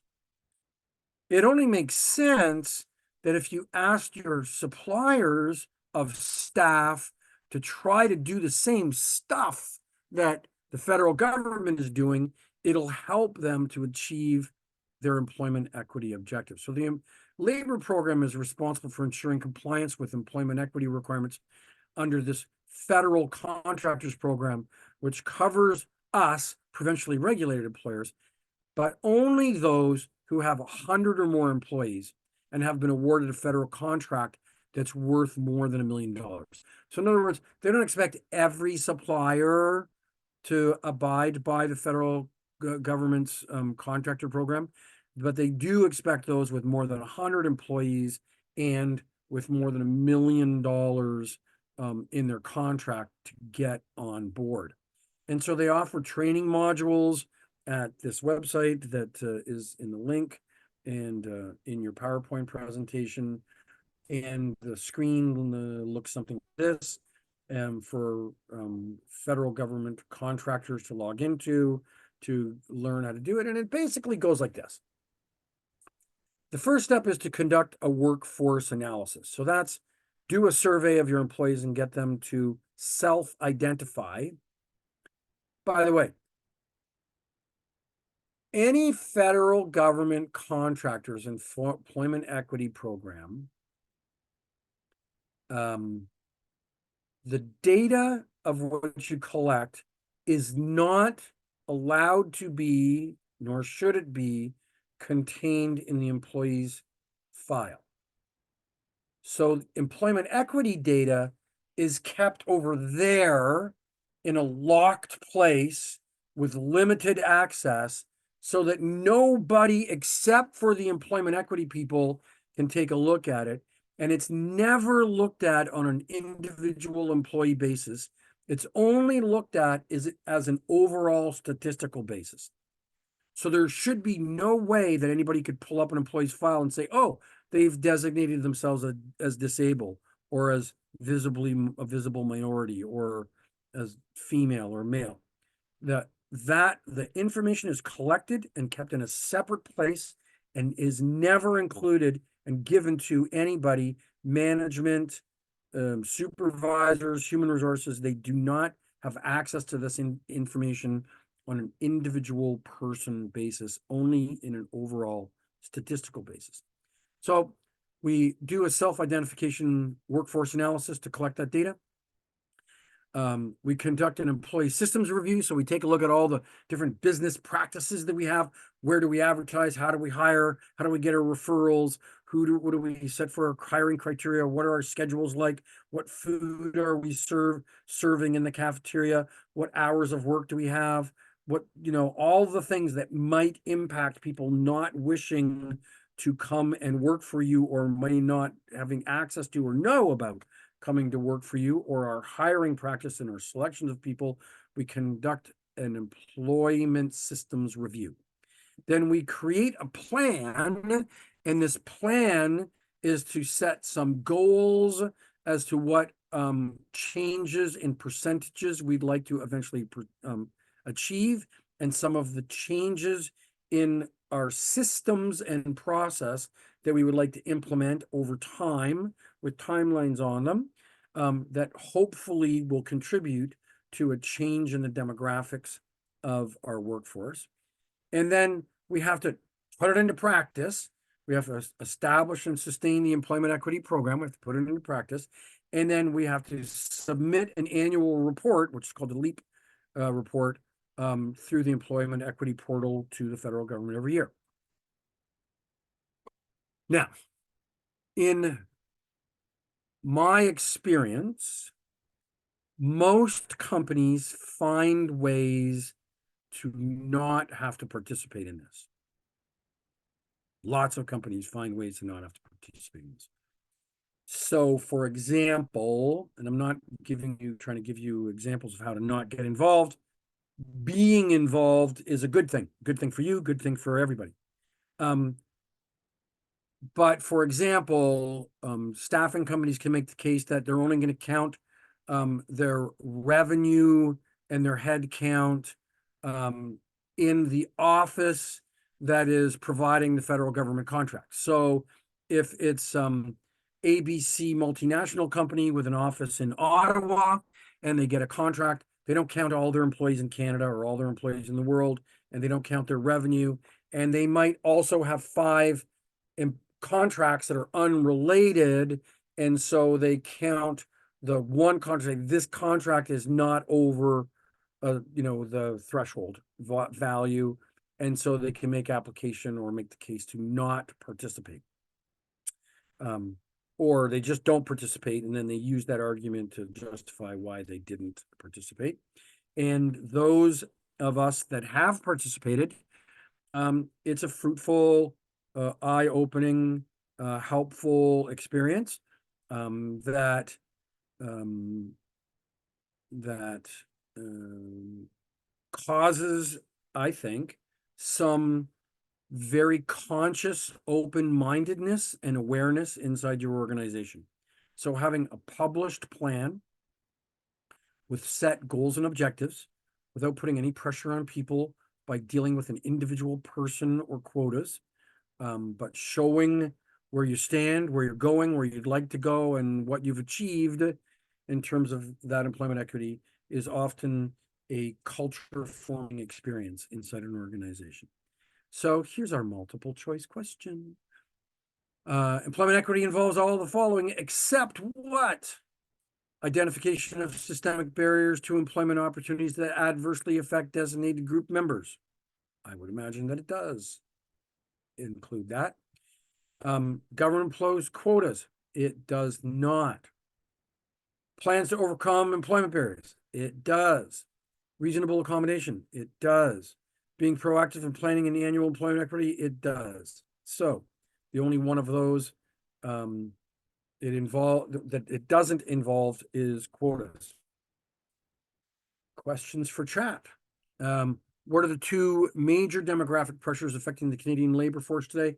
You guys talk about this every day. Every day when you're trying to figure out what customers to go after, where the business opportunities are, what challenges you're having in filling jobs, why certain jobs are difficult to fill, where we can get better margins, what the demand is going to be for tomorrow, what we need to do inside our company to accommodate this. So the large number of baby boomers approaching retirement age, well, that's a big issue. We're not going to spend a lot of time and talk about it, but what the demographers were telling us 20 years ago isn't really what's happening today, because baby boomers are not leaving. You know, their jobs, they're sticking around now that they can work from home and have modified work arrangements and put internet in their cottage, and they can get extended contracts and open up their own individual business and do some consulting. Baby boomers who are approaching or have reached what would have been traditional retirement ages are still working. I'll tell you, I'm close to retirement age and I won't be done work for a long time. I think I still have something left in me. So what was thought that there was going to be this massive shortage of people, we do have shortages of people, but we have shortages of people in particular skill areas and locations in the country, but not necessarily as a result of the retired baby boomers causing a huge void.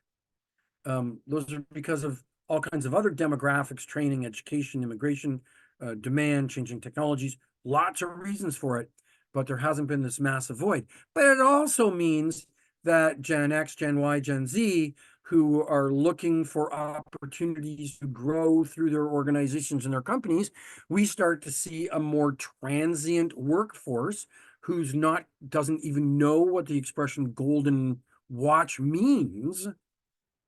But they do know what it means to want but not have the corner office, because they figure that they understand that expression. I worked here for 6 months. I deserve the corner office.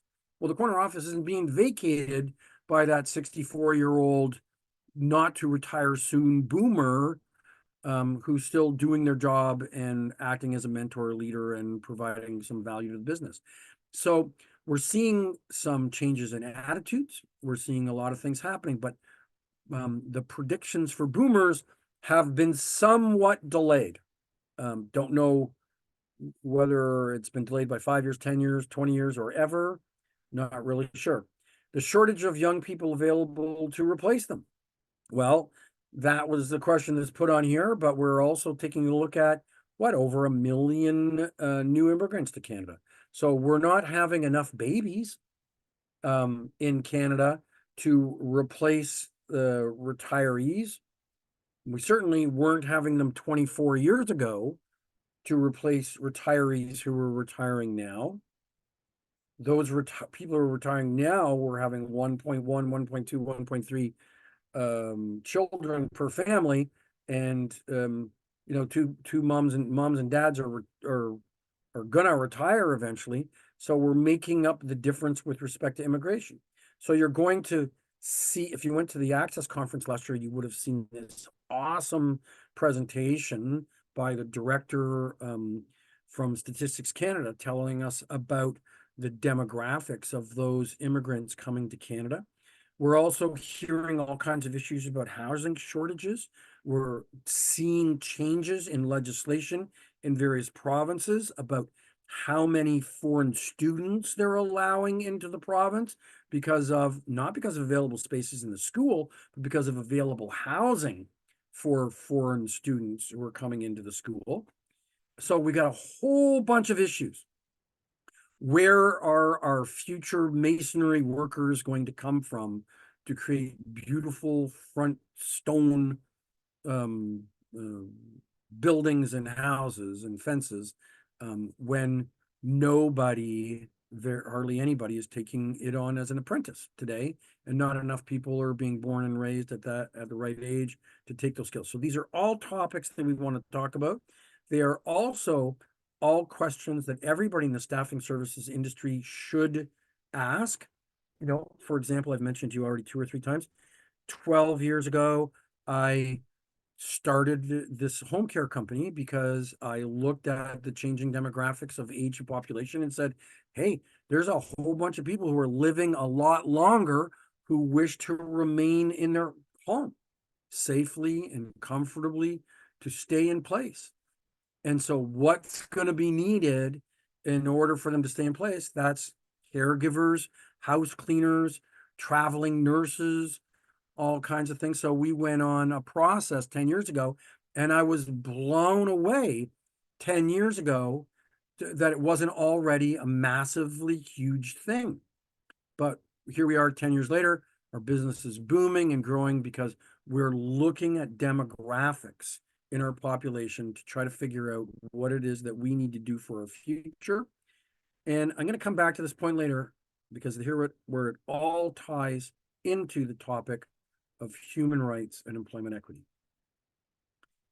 In my opinion, and in my experience, and in the experience and opinions of many other people who are advocates of equity and equality, that if your workforce represents the community that you serve, if you have people of gender, sexual orientation and identification, race, religion, age, that look like the people who buy from you, people will buy from you. If certain people in different parts of the world have experiences with customer service and technology and equipment that are yet to come or coming to or being purchased by Canadian corporations, why wouldn't we want to know how to grow food better, or to operate a piece of equipment better, or to impose and develop software using a slightly different but better technique? Everything isn't always made in our own backyard. All of our customers don't come from down the street. They come from all over the world. They look like the world. And so the better our employee base looks like the customers and the world that we serve, the more likely it is that we're going to have perspective that is going to help us to grow and be successful in the world. So equity and equality isn't just about being nice. It isn't just about integrity. Of course it is. Of course it's about being fair and honest and decent and helpful and respectful, but it's also good business. And when you can make honesty and decency and integrity good business, you've got a formula for success. So we have this other program called the AODA, which is in Ontario, and I'm not familiar necessarily with other provinces that have it specifically in one program. Usually in most provinces, it's kind of sprinkled throughout little bits here and there of lots of different programs in terms of the legislation, regulation, goals, and objectives of the government of the day. Sometimes it's literally put into a budget and their objectives in terms of programming, not necessarily into legislation. So the Accessibility for Ontarians with Disabilities Act is like 2005 was originally rolled out. The Act speaks to the developing and implementing and enforcing of accessible standards in order to achieve accessibility for Ontarians with disabilities with respect to goods, services, facilities, accommodation, employment, building structure, and premises. And the whole goal was to have everything achieved in this 20-year program by 2025. Now, I'm kind of familiar with this one, not only because I've rolled it out in several organizations, AODA policies, practices, and procedures, but also, personal news. I have a 30-year-old disabled daughter who was born at birth with significant disabilities. She doesn't walk or talk. She lives in a wheelchair, and she is not capable of making decisions or communicating or cutting her own food or changing her own clothes. And so she's lived in our house and is just a beautiful person. She's fun and funny, and we 30 years ago, in our own personal life, which I think has affected our businesses and my children now, my other children are around in their 30s, who own their own businesses and operate. I think it's affected the way they think also because of their view of the differences of people in the world, what people need, what people want, what's fair, what's decent, what's right with the world and what's wrong with the world. And and so we see it all the time. And so the charities that we've participated have had to deal with people with disabilities, and sports groups that we've, whether it's Paralympics or, adaptive skiing or whatever it's been, our exposures to our own personal experiences have taken us to a place that the government said not everybody is totally aware of the kinds of experiences that people with disability are having. And so they wrote it into the legislation. And the legislation was intended to first off deal with phase one, which was customer service. So every organization was required to develop a customer service plan so that all of their employees were aware of what disabilities are, how we should accommodate people, how we should think about them, and what our policies and practices are in our business to accommodate people with disabilities. The second phase of it was for organizations to develop a information and communication plan. So what's on your website? What's in your policy book? What's in your signage around your building? The third was to develop some employment practices to better accommodate people with disabilities. And so you've seen over the course of the last 20 years in a lot of organizations a concerted effort to put in things like ramps, wheelchair ramps, elevators, better types of signage, braille in elevators, braille, voice to text, computer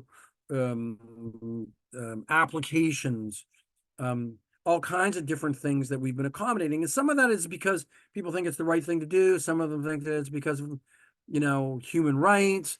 But in Ontario and in other provinces sprinkled through their legislation, it's found its way into the law. The fourth part, I'll tell you a quick interesting story about this one, had to deal with transportation, which mostly affected municipalities and anyone providing some form of public transportation. So most forms of public transportation are provided by municipalities, but of course there are things like VIA trains and so on that come through the province. They're federally regulated. So the federal government has come up with their own programs. And then, of course, we've got a built environment. So everything that had to do with new building constructions and any permits for modifications to buildings all had to meet the new accommodation standards. So those were the 5 things. Of course, the easiest one to do was, hey, let's tell people about and create a training program. So that's why customer service was first. And obviously, physically changing billions and putting billions and billions of dollars into built environment, into our building structures was the most difficult. So they gave them 20 years to deal with this. And, we're making a lot of progress. Quick story. So how things can unintentionally adversely affect an individual. So this becomes adverse discrimination. In my city, the city of Mississauga, my daughter, who didn't use it very often, was qualified for, it's called Trans Help in our area. It's called Wheel Trans in Toronto. This is the part of the public transportation system where it's like $9 to go anywhere in the city, opposed to paying $2 to go get on a bus with transfers or whatever it costs to get on a bus these days, $2 or $3 to get on a bus. And you could go around the city with your transferring for free. So people with disabilities, they would assess your capabilities and determine through a whole series of doctor's letters and interviews and all kinds of things whether or not you qualified for Trans Help or Wheel Trans.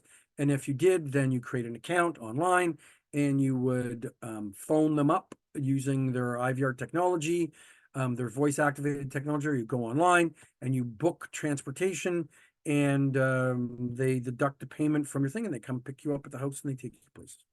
So my daughter had some limitations. For example, she wasn't allowed to go on a Trans Help vehicle by herself.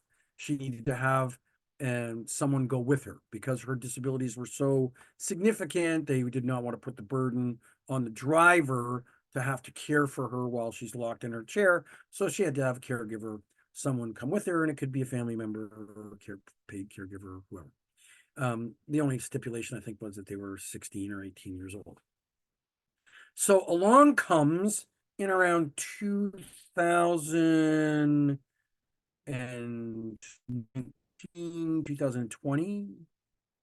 2020, along comes the transportation portion of AODA, and the city of Mississauga comes up with these freakishly awesome buses. They're long buses with that bend in the middle and they tilt down to the ground, and they've got lowering steps. So you go to the middle door and the bus tilts like this, and then the steps, out comes a platform and goes down to the ground, and people with walkers and wheelchairs and prosthetics can hop onto that ramp, and then up they go, and they've created spaces on the bus where those wheelchairs would go, and other able-bodied people aren't allowed to stand there. And they've got things that you can lock. They've got little seat belts you can lock your wheelchair in so it won't roll around. And what a wonderful set of experiences. We had been to the United States, to Disney World as a family, and these are the kind of buses that are around there all the time. But of course, we would go with our daughter with the family on these buses, so there was always somebody to push and accommodate them. So sometimes we had caregivers who don't drive, and lots of times we have caregivers who don't drive. And so Wheel Trans, if they were going to go to the swimming pool or to the store or a doctor's appointment, and my wife or I couldn't take them, and the caregiver was going to go, they would use Wheel Trans. Well, all of a sudden, my daughter got disqualified from Wheel Trans because she required a caregiver, which meant a caregiver, because she was so disabled and required a caregiver, that meant the caregiver could take her on the bus, on the public transportation bus. Except for it's 3 kilometers to the closest bus stop, and there's no sidewalks in my neighborhood. I live in like a 50, 60, 70-year-old neighborhood. There's no sidewalks, there's ditches. And when it snows or it rains, you've got a caregiver pushing a wheelchair through the snow 3 or 4 kilometers to get to the closest bus stop, which means we're not going anywhere at all. And so we had to appeal it, and their reasonable accommodation was that between the months of between November 1st and April 30th, she was entitled to go on the Wheel Trans Help. And from May the 1st through to October 31st, when there wasn't going to be snow on the roads, she's going to have to make the 3 kilometer trek with her caregiver over to the bus stop.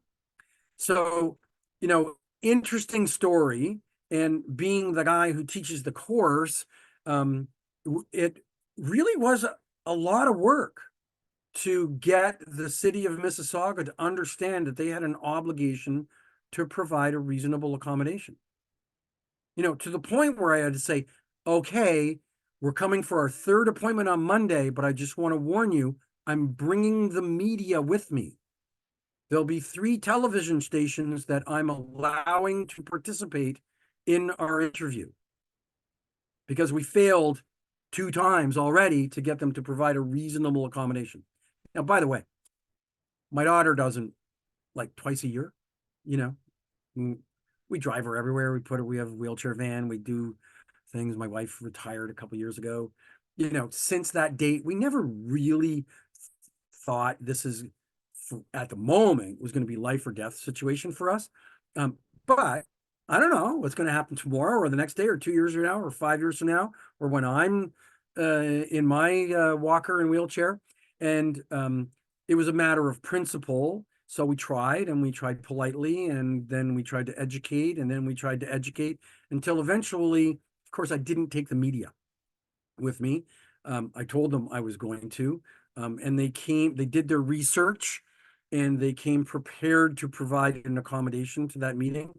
But I'm certain that had it not been the potential public relations disaster for them, they would not have been accommodating even after the 3rd appeal for that.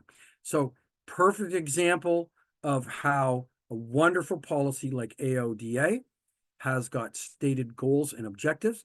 It identifies people under prohibited ground areas, which is disability, attempts to provide accommodations to people with disabilities, can have an unintended consequences, and those unintended consequences become discriminatory, and then reasonable accommodation becomes the solution. And it was only reasonable.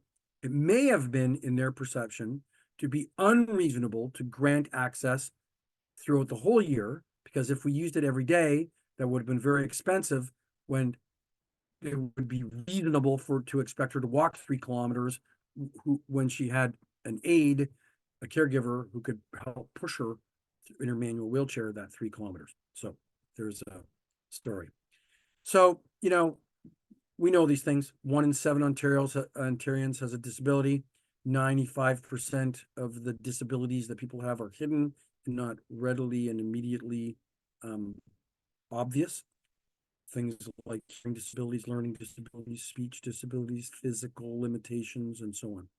It's estimated that 1 in 5 Ontarians, and listen, these are statistics in Ontario, they're the same statistics all across Canada, will be 65 or older by 2025. So here we are next year, the year that we expect boom, baby boomer phenomenon to start to create a massive problem. Seems to be delayed, and half of that group will have some form of disability: hearing, visual, mobility.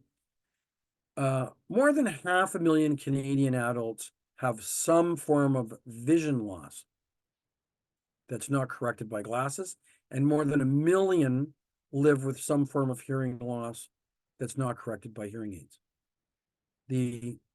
It's unbelievable the number of people that have hearing loss issues and either can't be corrected, or they choose not to be corrected, or don't have the financial resources in order to have it corrected through hearing devices. The topic of mental illness is a topic that we can talk about all day long, whether it be something as simple as, which is not simple, work-related and family-related stress, which, when it's having its impact on a person's capability to perform at a normal level, is considered to be a disability. Whether it's substance abuse, whether it's mental health issues in the more traditional senses like schizophrenia or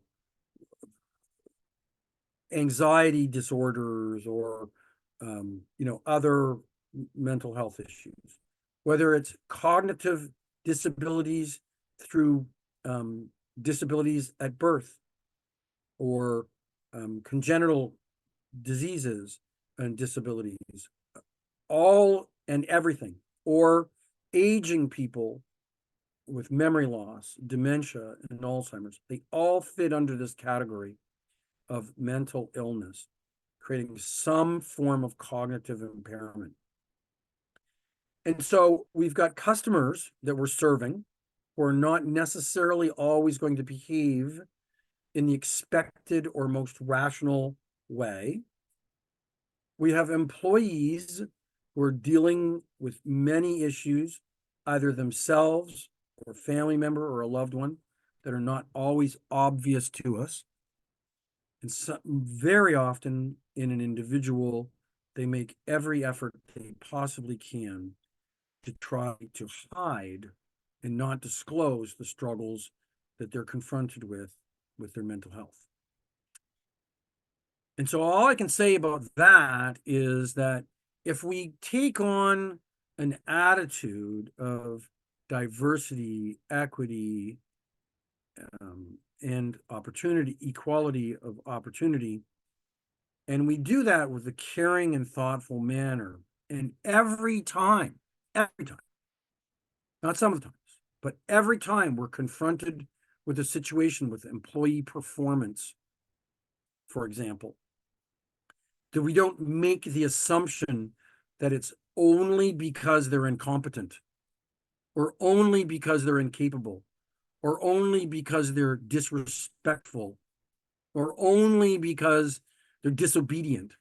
But maybe there is something going on. Maybe there's something that is causing that person's inability to perform their job or their behavior or their attendance to be the way it is. And that we've got an obligation morally, ethically, and legally to try to do what we can to determine whether or not we can reasonably accommodate that individual and to build structures in our business with Hey Steve, models. can I ask a question about this? Sure, of course. So it's not related to mental illness, but as I said yesterday, I work with truck drivers, and at a previous employer, we had a very experienced, well-performing driver that had really been declining in his safe operation of the vehicle. So we had dash cameras in the truck, and we saw some like warning signs. So what can we do? Because we pulled them aside and said, hey, we've noticed these incidents. We were also noticing like gait changes in him, some unsteadiness in his hands. It really looked like there was some type of health thing going on with him. But we were met with, no, I'm fine. Everything's fine. I just made a mistake. And this can really go across the board, like with any type of employee. If you're noticing changes in them, and what can we do? Because we want to make sure that they're safe and everyone around them is safe. I think I love your questions, because when we're dealing with trucks and heavy equipment, we've got this other issue of safety to themselves, safety to the community, the general public, safety to the equipment, and a significant investment in the equipment. And so, and in all cases, we've got issues of performance and customer relations, and whether it's a salesperson who's behaving in a way that is offending customers. I don't know. Whether it's a factory worker who's unable to physically perform their work. But your questions typically involve heavy equipment and safety, which adds another entire layer, which does two things. One, it makes it more complicated, and it also makes it more significant for immediate action, significant for the need for immediate action. The second thing is that it justifies more immediate and demonstrative action. So if we took a salesperson who started to show some change in their gait, like for example, yeah, I'm just using, I'm triggering, my mind is triggering off the word gait because President Biden's annual medical report was released yesterday, and they talked about them doing a whole bunch of additional tests because of his change in his gait. So they were looking to determine whether there was some underlying significant issue, and they gave him the clear go ahead. You got a little high blood pressure, you got a little bit of this, that, got a little of that. But you're good enough to be the president of the United States, physically, mentally, you're good enough to be the president of the United States, according to the doctors. If they had been testing him to be a truck driver, they might, I don't know what they would have said, but I'm pretty sure the standard would have been different. Right. Right? I'm pretty sure the standard would have been different, probably very much higher when it came to the physical issues. And so I think that you've got an opportunity within human rights law to say to a worker, we have got noticeable incidences, a change in your gait, a change in your responsiveness. We've through our, we've seen these particular mistakes, and we're going to put you on leave until you are able to provide us with a medical report that indicates that you are capable of operating this heavy equipment without any risk of physical harm to you, the property, or to the community for driving. And you can, I think that you can get away with that because it's a bona fide occupational requirement. It's like saying, hey, look, I don't think you see so well. And you are driving a truck. We need you to go get a vision test done, and we're going to withhold your work until you can prove to us that can pass a vision test to drive. I mean, this is why seniors are required nowadays in lots of provinces at certain ages to go redo their driving tests. Because they got to prove that they're capable of getting behind the wheel of a car. And so I think that you've got an opportunity through a bona fide occupational requirement for you to take reasonable steps to request information. Now, here's the challenge. The challenge is, what if they come back with some report that says, yeah, they do have some limitations?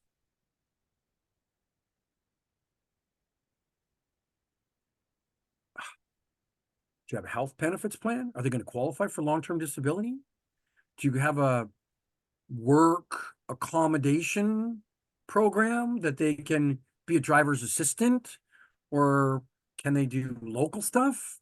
Or can they become a shunt truck driver? I don't know. Like, I really don't know. Like, what happens then? And so each individual company is going to be have different circumstances based upon their long-term, disability benefits, and based upon their contract and the wording of the agreement they have with the employee.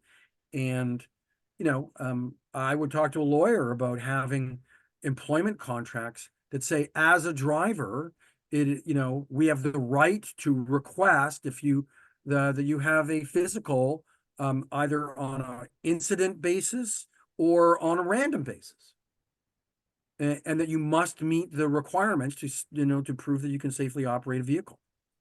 And I would talk to a lawyer about getting the proper wording of that. I'm not a lawyer, and about the proper wording of that, and they'll tell you how far you can go or where your limits are in terms of what you can ask. But when it comes to mental health, physical health, disability, substance abuse, and heavy equipment, and the risk to the community, other coworkers, and the person's self, I feel like the decent, honorable, expected behavior is for you to ask, learn, and respond in a fair and appropriate way, but not to be afraid that asking, investigating, and taking action is inappropriate. It would be inappropriate if you just said, hey, I don't know about Johnny's driving anymore, let's fire him. That would be inappropriate. Mhm.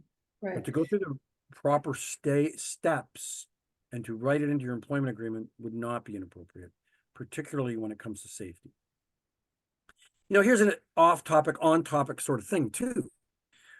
When I'm talking to, I do executive coaching. So every morning, 4 days a week, I have somebody, usually an owner or manager of a corporation or company, small and large businesses, on the phone with me, and we have these regularly scheduled executive coaching calls. And a lot of times it's about leadership, and sometimes it's about strategy, and sometimes it's about, business planning and budgeting and so on, hiring. But when it's about leadership, I say to people, you can do a couple things when it comes to leadership. And the first thing I always say is take a look at your company's safety record. Take a look at your safety standards. Take a look at what goes on in your factory, in your warehouse, in your production, in your driving. And if you want to become a greater leader and you can't figure out yet how to do it, how you need to change your behavior and what you need to do, let's pick a topic and let's pick one called safety. And let's make sure that every mother and father goes home to their children with all of their body parts every single day for the rest of their life. Let's ensure that that happens. And let's ensure that whatever you do or you make doesn't cause harm to anybody else ever. If you don't know what to do to become a great leader, first talk safety. The second thing we want to talk about is accommodation.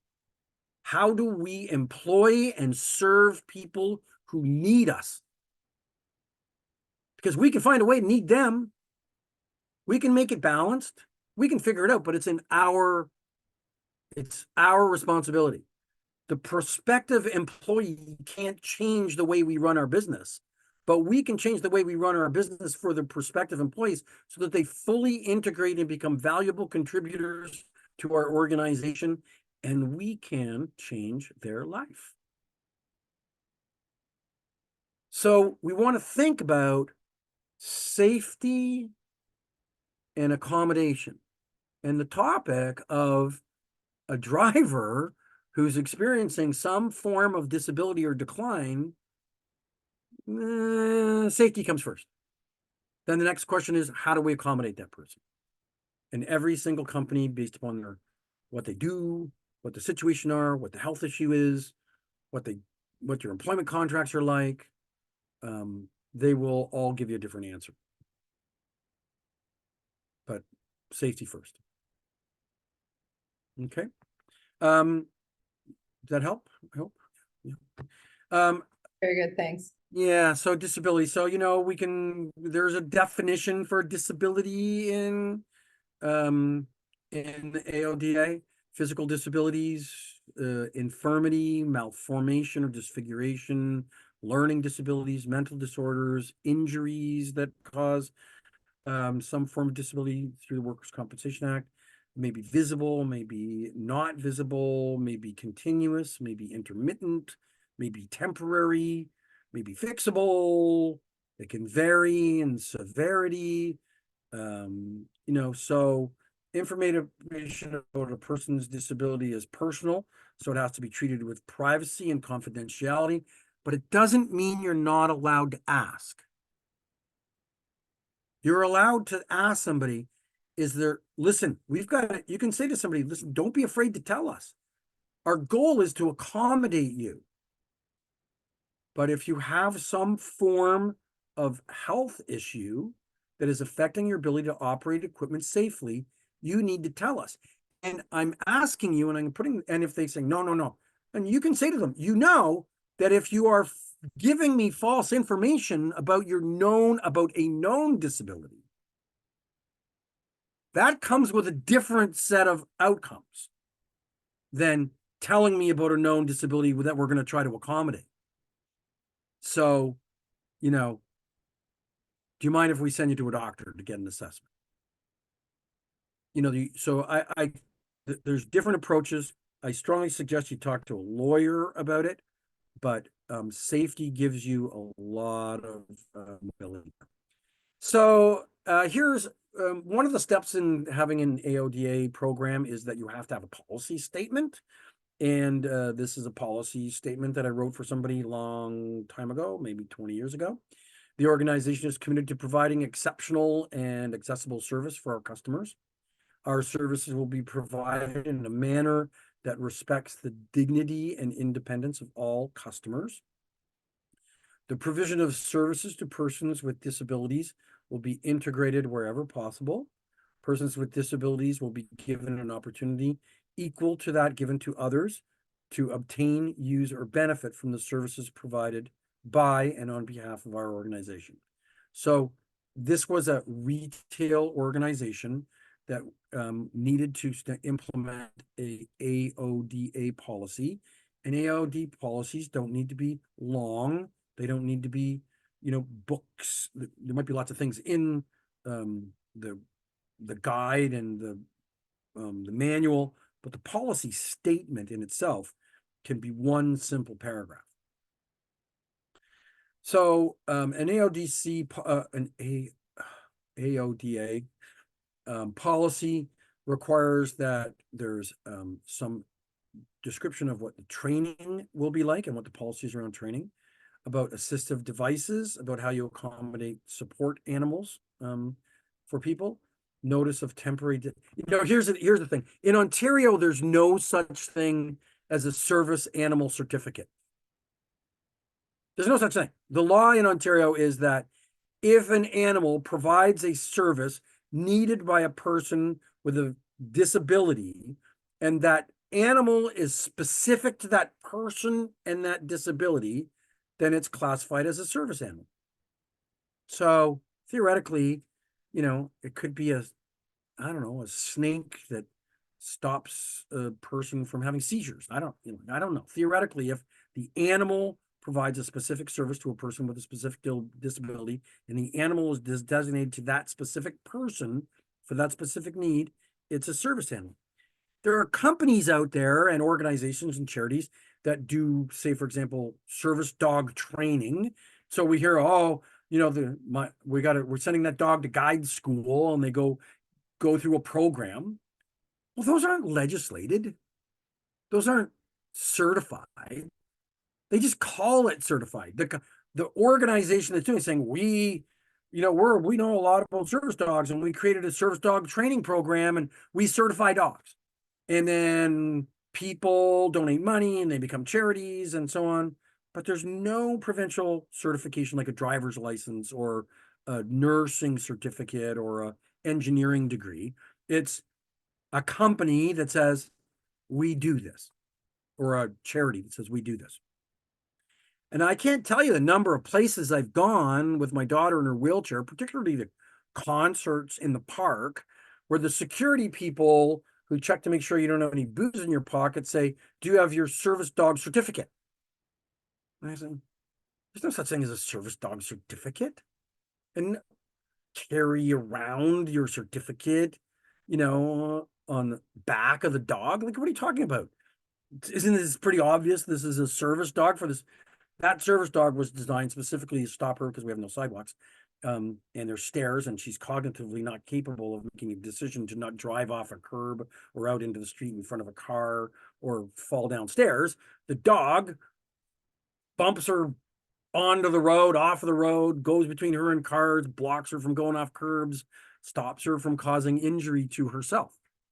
And the dog, as a result of that, normally doesn't have a leash, because the dog has to be able to move around the chair without tangling itself. There's lots of places, not grocery stores, not restaurants, government municipal parks that have concerts and music and places in public spaces, just like the bus guys, who have no idea what the law is, and they ask for something that doesn't even exist and don't allow her to go in with her tickets in her hand to go see Justin Bieber. So, um, the whole point of AODA policy is to make people in your organization aware, to make them aware of the services they're supposed to provide, they should provide, how to provide it, how to identify people. And in the absence of an AODA policy and good training, then crazy stuff like kids in wheelchairs not getting on buses and not being allowed to go see Justin Bieber become a problem. We don't take the dog to go see Justin Bieber anymore. We go without the dog. Okay. How are we doing for time? Well, we're getting close. We're going to go fast. So we hear the term DEI and other similar acronyms, diversity, equity, inclusion. We hear a lot of it in the United States. We hear a lot of controversy in the United States. Supreme Court decisions recently about what they called DEI, which were really kind of quota systems for universities, allowing visible minorities into their schools. And so they set quotas. These are all very different than the issues we have in Canada. So, don't be confused sometimes by Fox and CNN when they start to use some of these terms, because what it means sometimes in the United States about setting quotas, like, a university saying we're going to allow so many visible minorities or Black people or people of foreign origin or income or something into our school, the courts there are now starting to say, no, you can give a person a grant who can't afford to go, but they still got to qualify the same as the other people have to qualify with the same grades. You can't lower the standards or whatever. Because the United States is going that direction, and some people are offended by the fact that they're giving special privileges to some groups. So that's the direction the United States is going. Don't be confused by the acronyms and the terminology. In Canada, when we talk about DEI, we really just talk about the things that we have been talking about today: human rights, equity, opportunity, fairness, accommodation, and so on. Companies that are diverse, equitable, and inclusive are better able to respond to the challenges, win top talent, meet the needs of different customer bases. With DEI in mind, Canadian employers are considering how to better support their employees more than they ever have before, with a focus on attracting, motivating, and retaining a diverse workforce.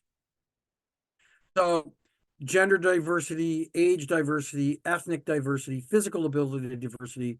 We talk a lot about these things, and I've given you my opinions today, but they are really, I hope, the opinions of the industry as a whole, that we as staffing organizations have the opportunity to be the vehicles to help our customers and our candidates to get access to employment because they're the most qualified person for the job and able to produce, and that they're not excluded because somebody made assumptions that excluded them from moving forward.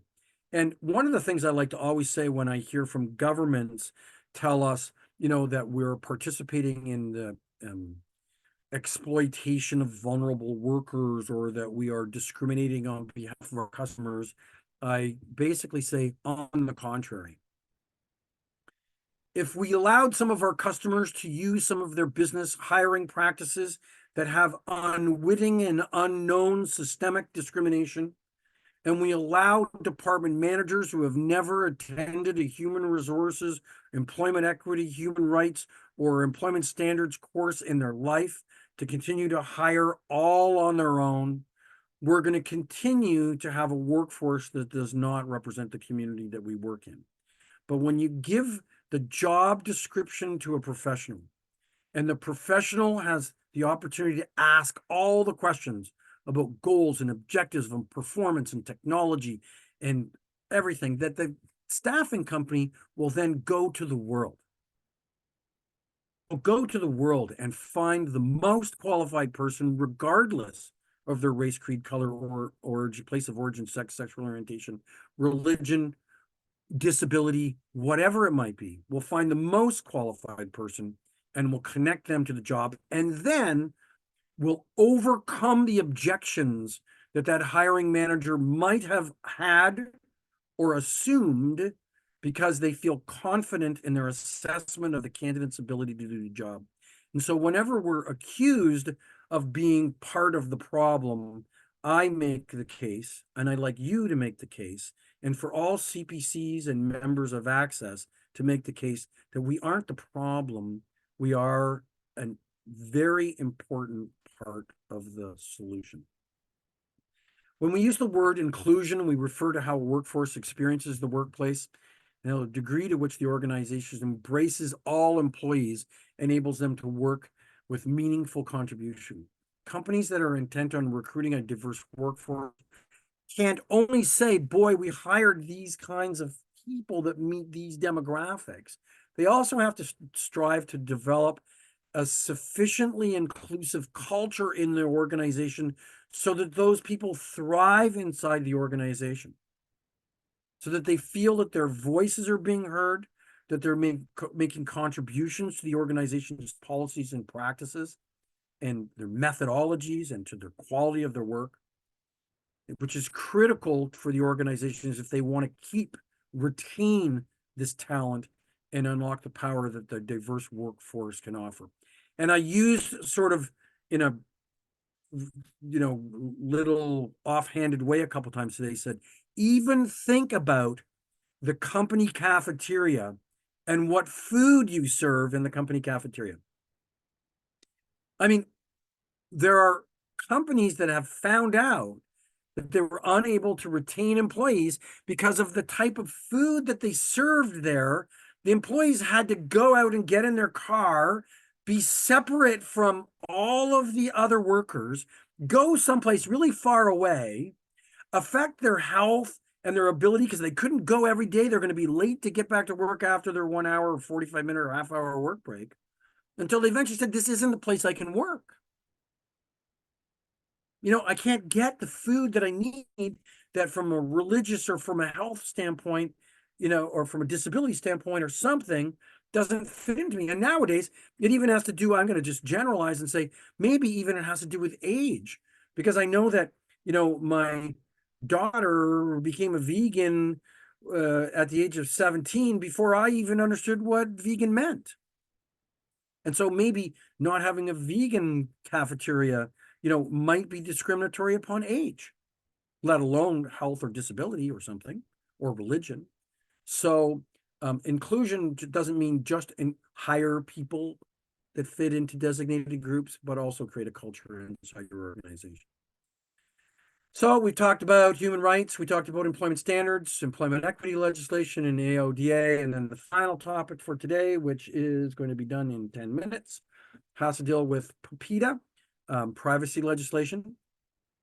So first off, privacy legislation in Canada was introduced by the federal government. So when we talk about PIPEDA in its that terminology, Personal Information Protection and Electronic Documents Act, this is the federal legislation. And then the federal government, much the same as they did with human rights and much the same as they did with workers' compensation. Workers' compensation is a good example, because when the federal government introduced workers' compensation, they basically passed a law that said, not really our responsibility. It is our overall responsibility to ensure that it exists, but this is a provincial responsibility. So we're going to make it law, or we're going to put a lot of pressure on the provinces to create workers' compensation boards and to operate them. And here's the kind of standards you have to live by. But you go ahead, Mr. Province, Mrs. Province, and create your own WCB, WSIB. And they did the same thing pretty much with human rights. And they've, because it was determined in the charter, and then with PIPEDA, protection of information, they also looked at the charter and said, okay, we've got privacy issues. And so they passed legislation that said, we're going to have our own law for federally regulated employers, and we're going to require the provinces to have their own. They also gave the provinces the option to say, or you can just adopt ours. You don't have to write your own. Just say, we're going to abide by the federal one. And all you need to do is create a commission that enforced it in your province, but you can use our law if you want.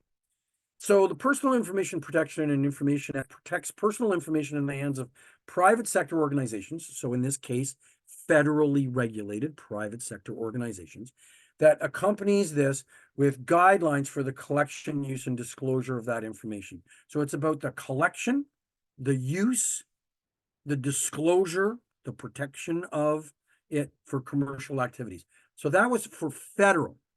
Now you got to remember the provinces, because they're regulating different types of businesses, the provincially regulated businesses. Most of the provinces kind of limited their acts to certain things and didn't put it on everything. So, a credit card company would be federally regulated, so you know that the PPITA Act is protecting your information the credit card company has, and they're not selling it to scammers and spammers. You don't really know that when you go register with the health club down the road. You could make the case that it's health, that it's personal health, which falls under a piece of legislation around health information protection. So maybe that wasn't a good example. It could be the video rental club down the road that you can go online and online. The garage club for car maintenance might have your information and sell it. Okay, so that's definitely provincially legislated. So there's no real legislation for that. There's no real legislation for employment agencies specifically in the province because they're provincially regulated. And in most provinces, it was limited to the government protecting and municipalities protecting your information, hospitals protecting your information, the government protecting, but not necessarily private sector companies. So I just clicked on the wrong. So provincial laws. So British Columbia, Alberta, Quebec have their own privacy sector privacy laws. So there's 3 provinces that did make it apply to, say, for example, employment agencies. So they created a law for private sector companies that was substantially similar to the federal government PPITA. Organizations subject to substantially similar provincial privacy law are generally exempt from the federal one. So you say, okay, if you're, if you think you're covered under one, that's fine. You don't have to be covered under both with respect to the collection of it. But interesting, provinces like Ontario, New Brunswick, Nova Scotia, and Newfoundland, Ontario, have adopted substantially similar legislation regarding the use of and disclosure of personal health information, and they created it specifically for municipalities. So in Ontario, what we have is the Information and Privacy Commissioner of Ontario. So we created a commission.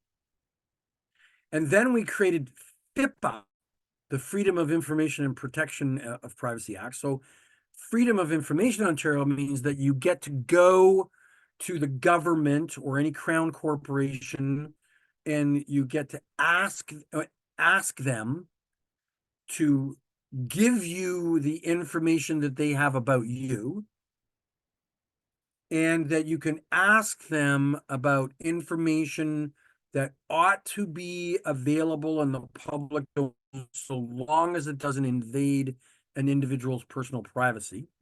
So, for example, the government a long time ago in Ontario, based upon this legislation, came to the conclusion that telling the world how much money you make if you work for the government, if you make over $100,000 a year, that can be okay. That for some reason, due to some court case, they decided if you make over $100,000 a year, we're going to tell the world no.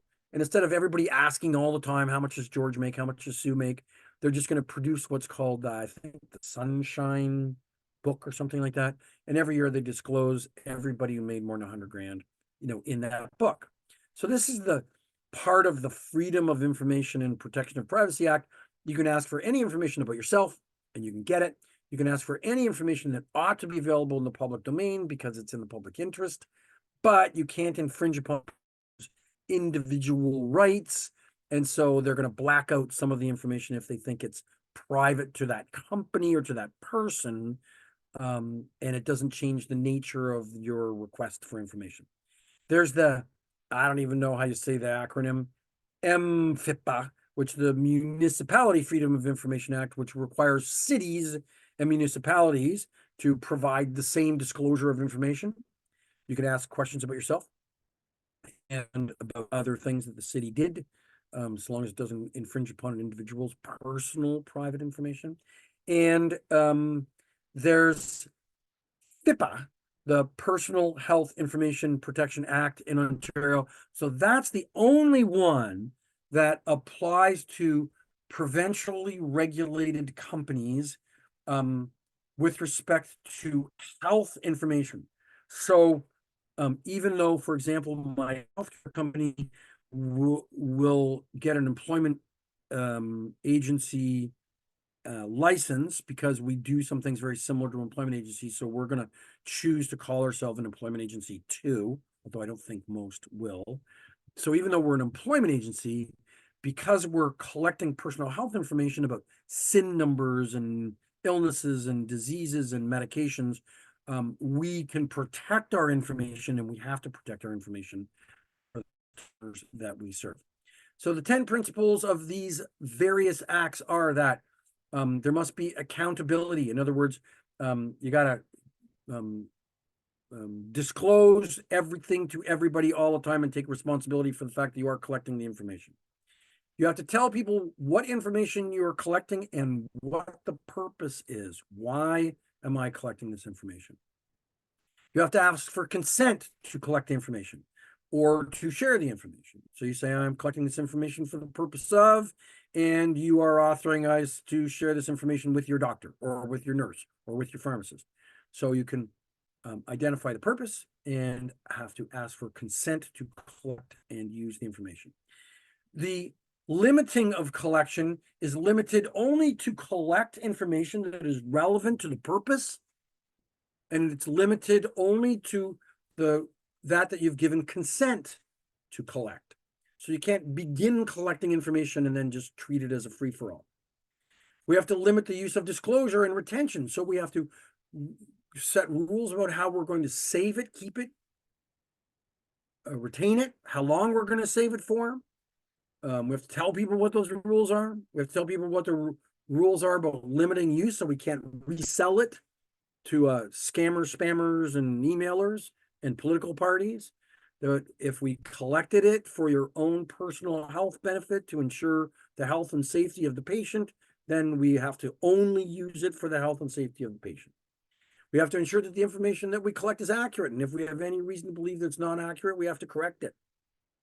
That's why from time to time you get an email from people saying, hey, we need to ask you some questions about this because we haven't asked you in 4 years and it may not be accurate anymore. Update your email address or update something. We have to provide safeguards to ensure that the information that we have is kept confidential. It's locked in a cabinet or it's under super secure, servers or whatever it is. We have to provide openness so that if we ever have a breach of the data, that if somebody hacked our system, we have to tell everybody that's in there and the government and the privacy commissioner, we got hacked and this is potentially, what could be at risk here. And we have to tell everybody what's at risk. We have to give each individual access to their own personal information. And we have to allow a process for people to challenge our compliance with the law. So what kind of information is considered to be personal private information for the purposes of PIPEDA legislation? Names, ID numbers, social insurance numbers, anything to do with origin, ethnic origin, your blood type, your religion, your opinions, political opinions, social status, married, single, educated, discipline actions that have been taken at work, whether somebody's been reprimanded or received promotions, employee files, their credit records, their loan records, their medical records, existence of any type of legal dispute or unless it's in the public domain, that can be found in the public records. Intentions, for example, to change jobs. So if a person says, hey, I want to put an application in for a job in a different province, you're not allowed to tell anybody except for the people involved in the hiring and selection part of that. So here's a true false question. Your province has adopted another privacy legislation, not the PPIDA. PPIDA does not apply within that province. The answer is sort of true, that if they adopted another legislation, then your provincial legislation applies, and you don't have to worry about the federal legislation, although they're going to be pretty much exact same or darn similar.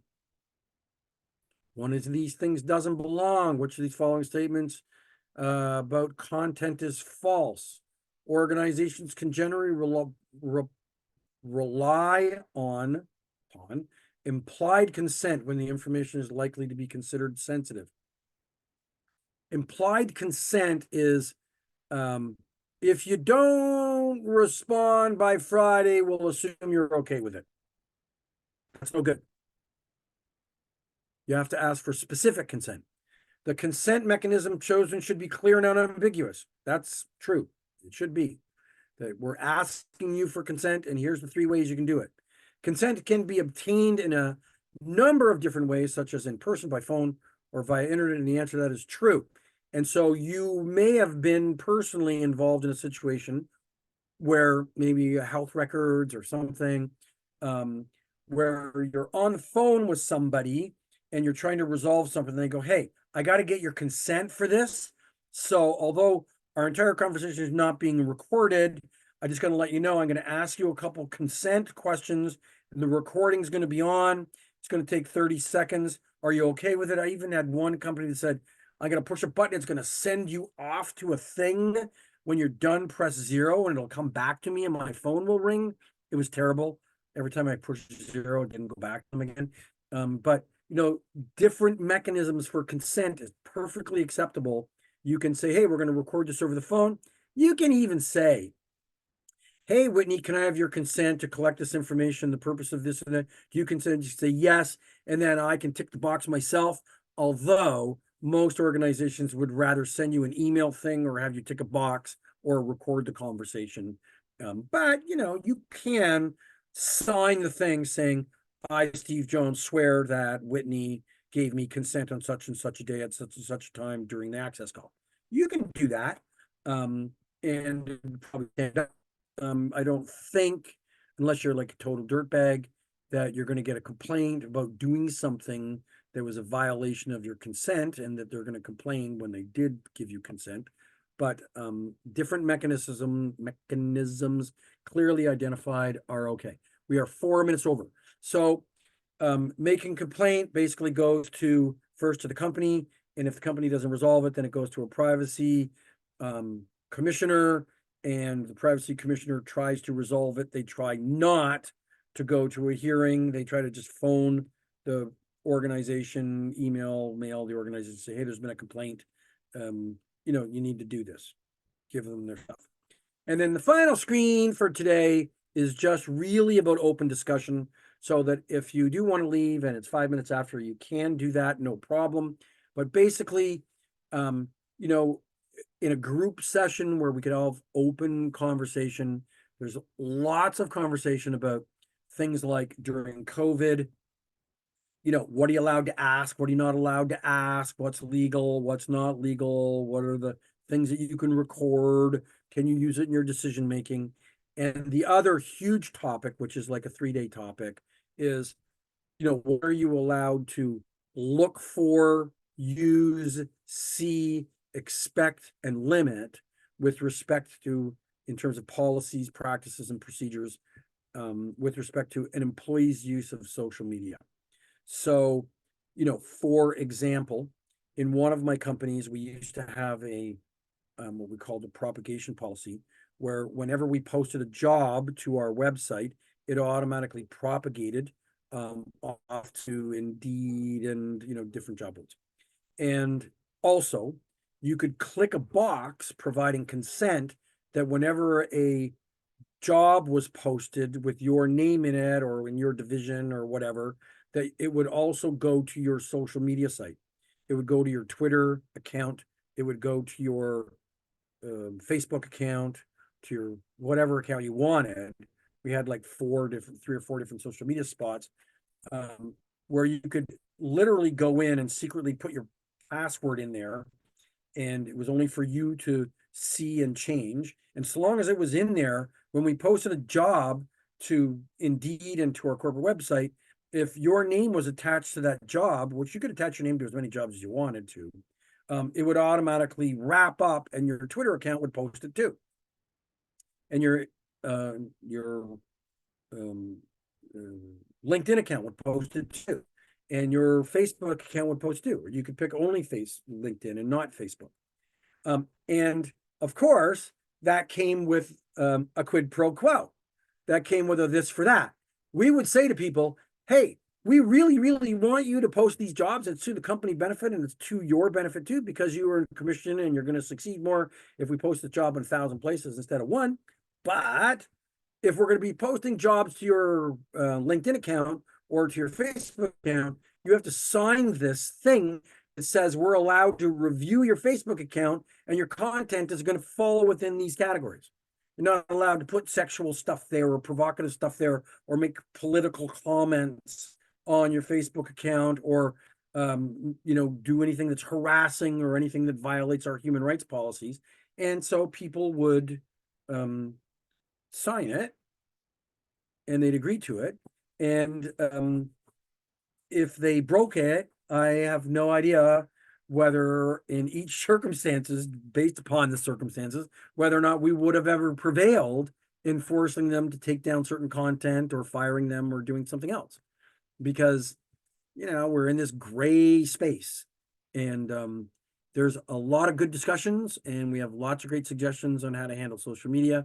But social media definitely falls into the whole human rights, employment standards, PIPEDA, privacy, and other issues that we talked about today. So in the back of your presentation, there's also a couple of articles on human rights basics, and we should probably give you some more stats on that, because I don't think those articles are that great anymore. We'll make a point of doing that in some future presentation for you. And we're done for today. I apologize for going a little bit over. I think I told you too many stories today to keep us on time, but you're welcome to stay online and ask me any questions, and to unmute yourself. And if you wish to go, or if you've already gone, and a bunch of people have left in the last 2 minutes, you're more than welcome to do that too, but I'll stay online for the next couple of minutes to address questions. I just want to say thanks, Steve, but I've got to go pick up my son. All right, you go for it. Thank you so much. Thanks, Very much everybody. for the See feedback. you. And for those who are remaining online, I want to remind you a couple of things that I told you about yesterday. Number one is we have a conference. ACSESS has a conference. I say we, I don't have anything to do with it. ACSESS will have a conference coming up in May. I hope to be there and see all of you. It's a great opportunity for you to get exposure to industry-specific speakers on a whole variety of topics. And it's also a great opportunity to create rewards for your employees, and to integrate it into part of your training budget for the year, and to put it into to use it in any way possible. At one point in time, I used to have all of 26 of my managers from across Canada go to the conference every year, and we'd go 2 days early. We'd go on Monday, and we'd have 2 days of business meetings, and then Wednesday, Thursday, and Friday, they'd go to the ACSESS conference. Some people would go home early, but it was always a great opportunity to get engaged in the industry and to do things. So find a way to get involved in the ACSESS conference. It's going to take place in May. You can find it on the ACSESS website. Secondly, is if you don't have an account with the ACSESS organization, go to ACSESS, ACSESS.org, and you can log in there. You can make a request to Jennifer to get a login and username, and that will give you access to the ACSESS special program offerings and opportunities, including things like what might be going on in your area with respect to chapter meetings. And finally, you can send me an email to steve.jones@bell.net. steve.jones@bell.net, and ask me any questions you want about the topics that we've talked about in the last 2 days, and I'd be glad to give you an answer. I haven't had anybody jump in and interrupt me, so I'll give you 30 more seconds. It's been a real pleasure, and I hope to see all of you again in a short little while in the business practices and ethics. Thanks a lot. Signing off.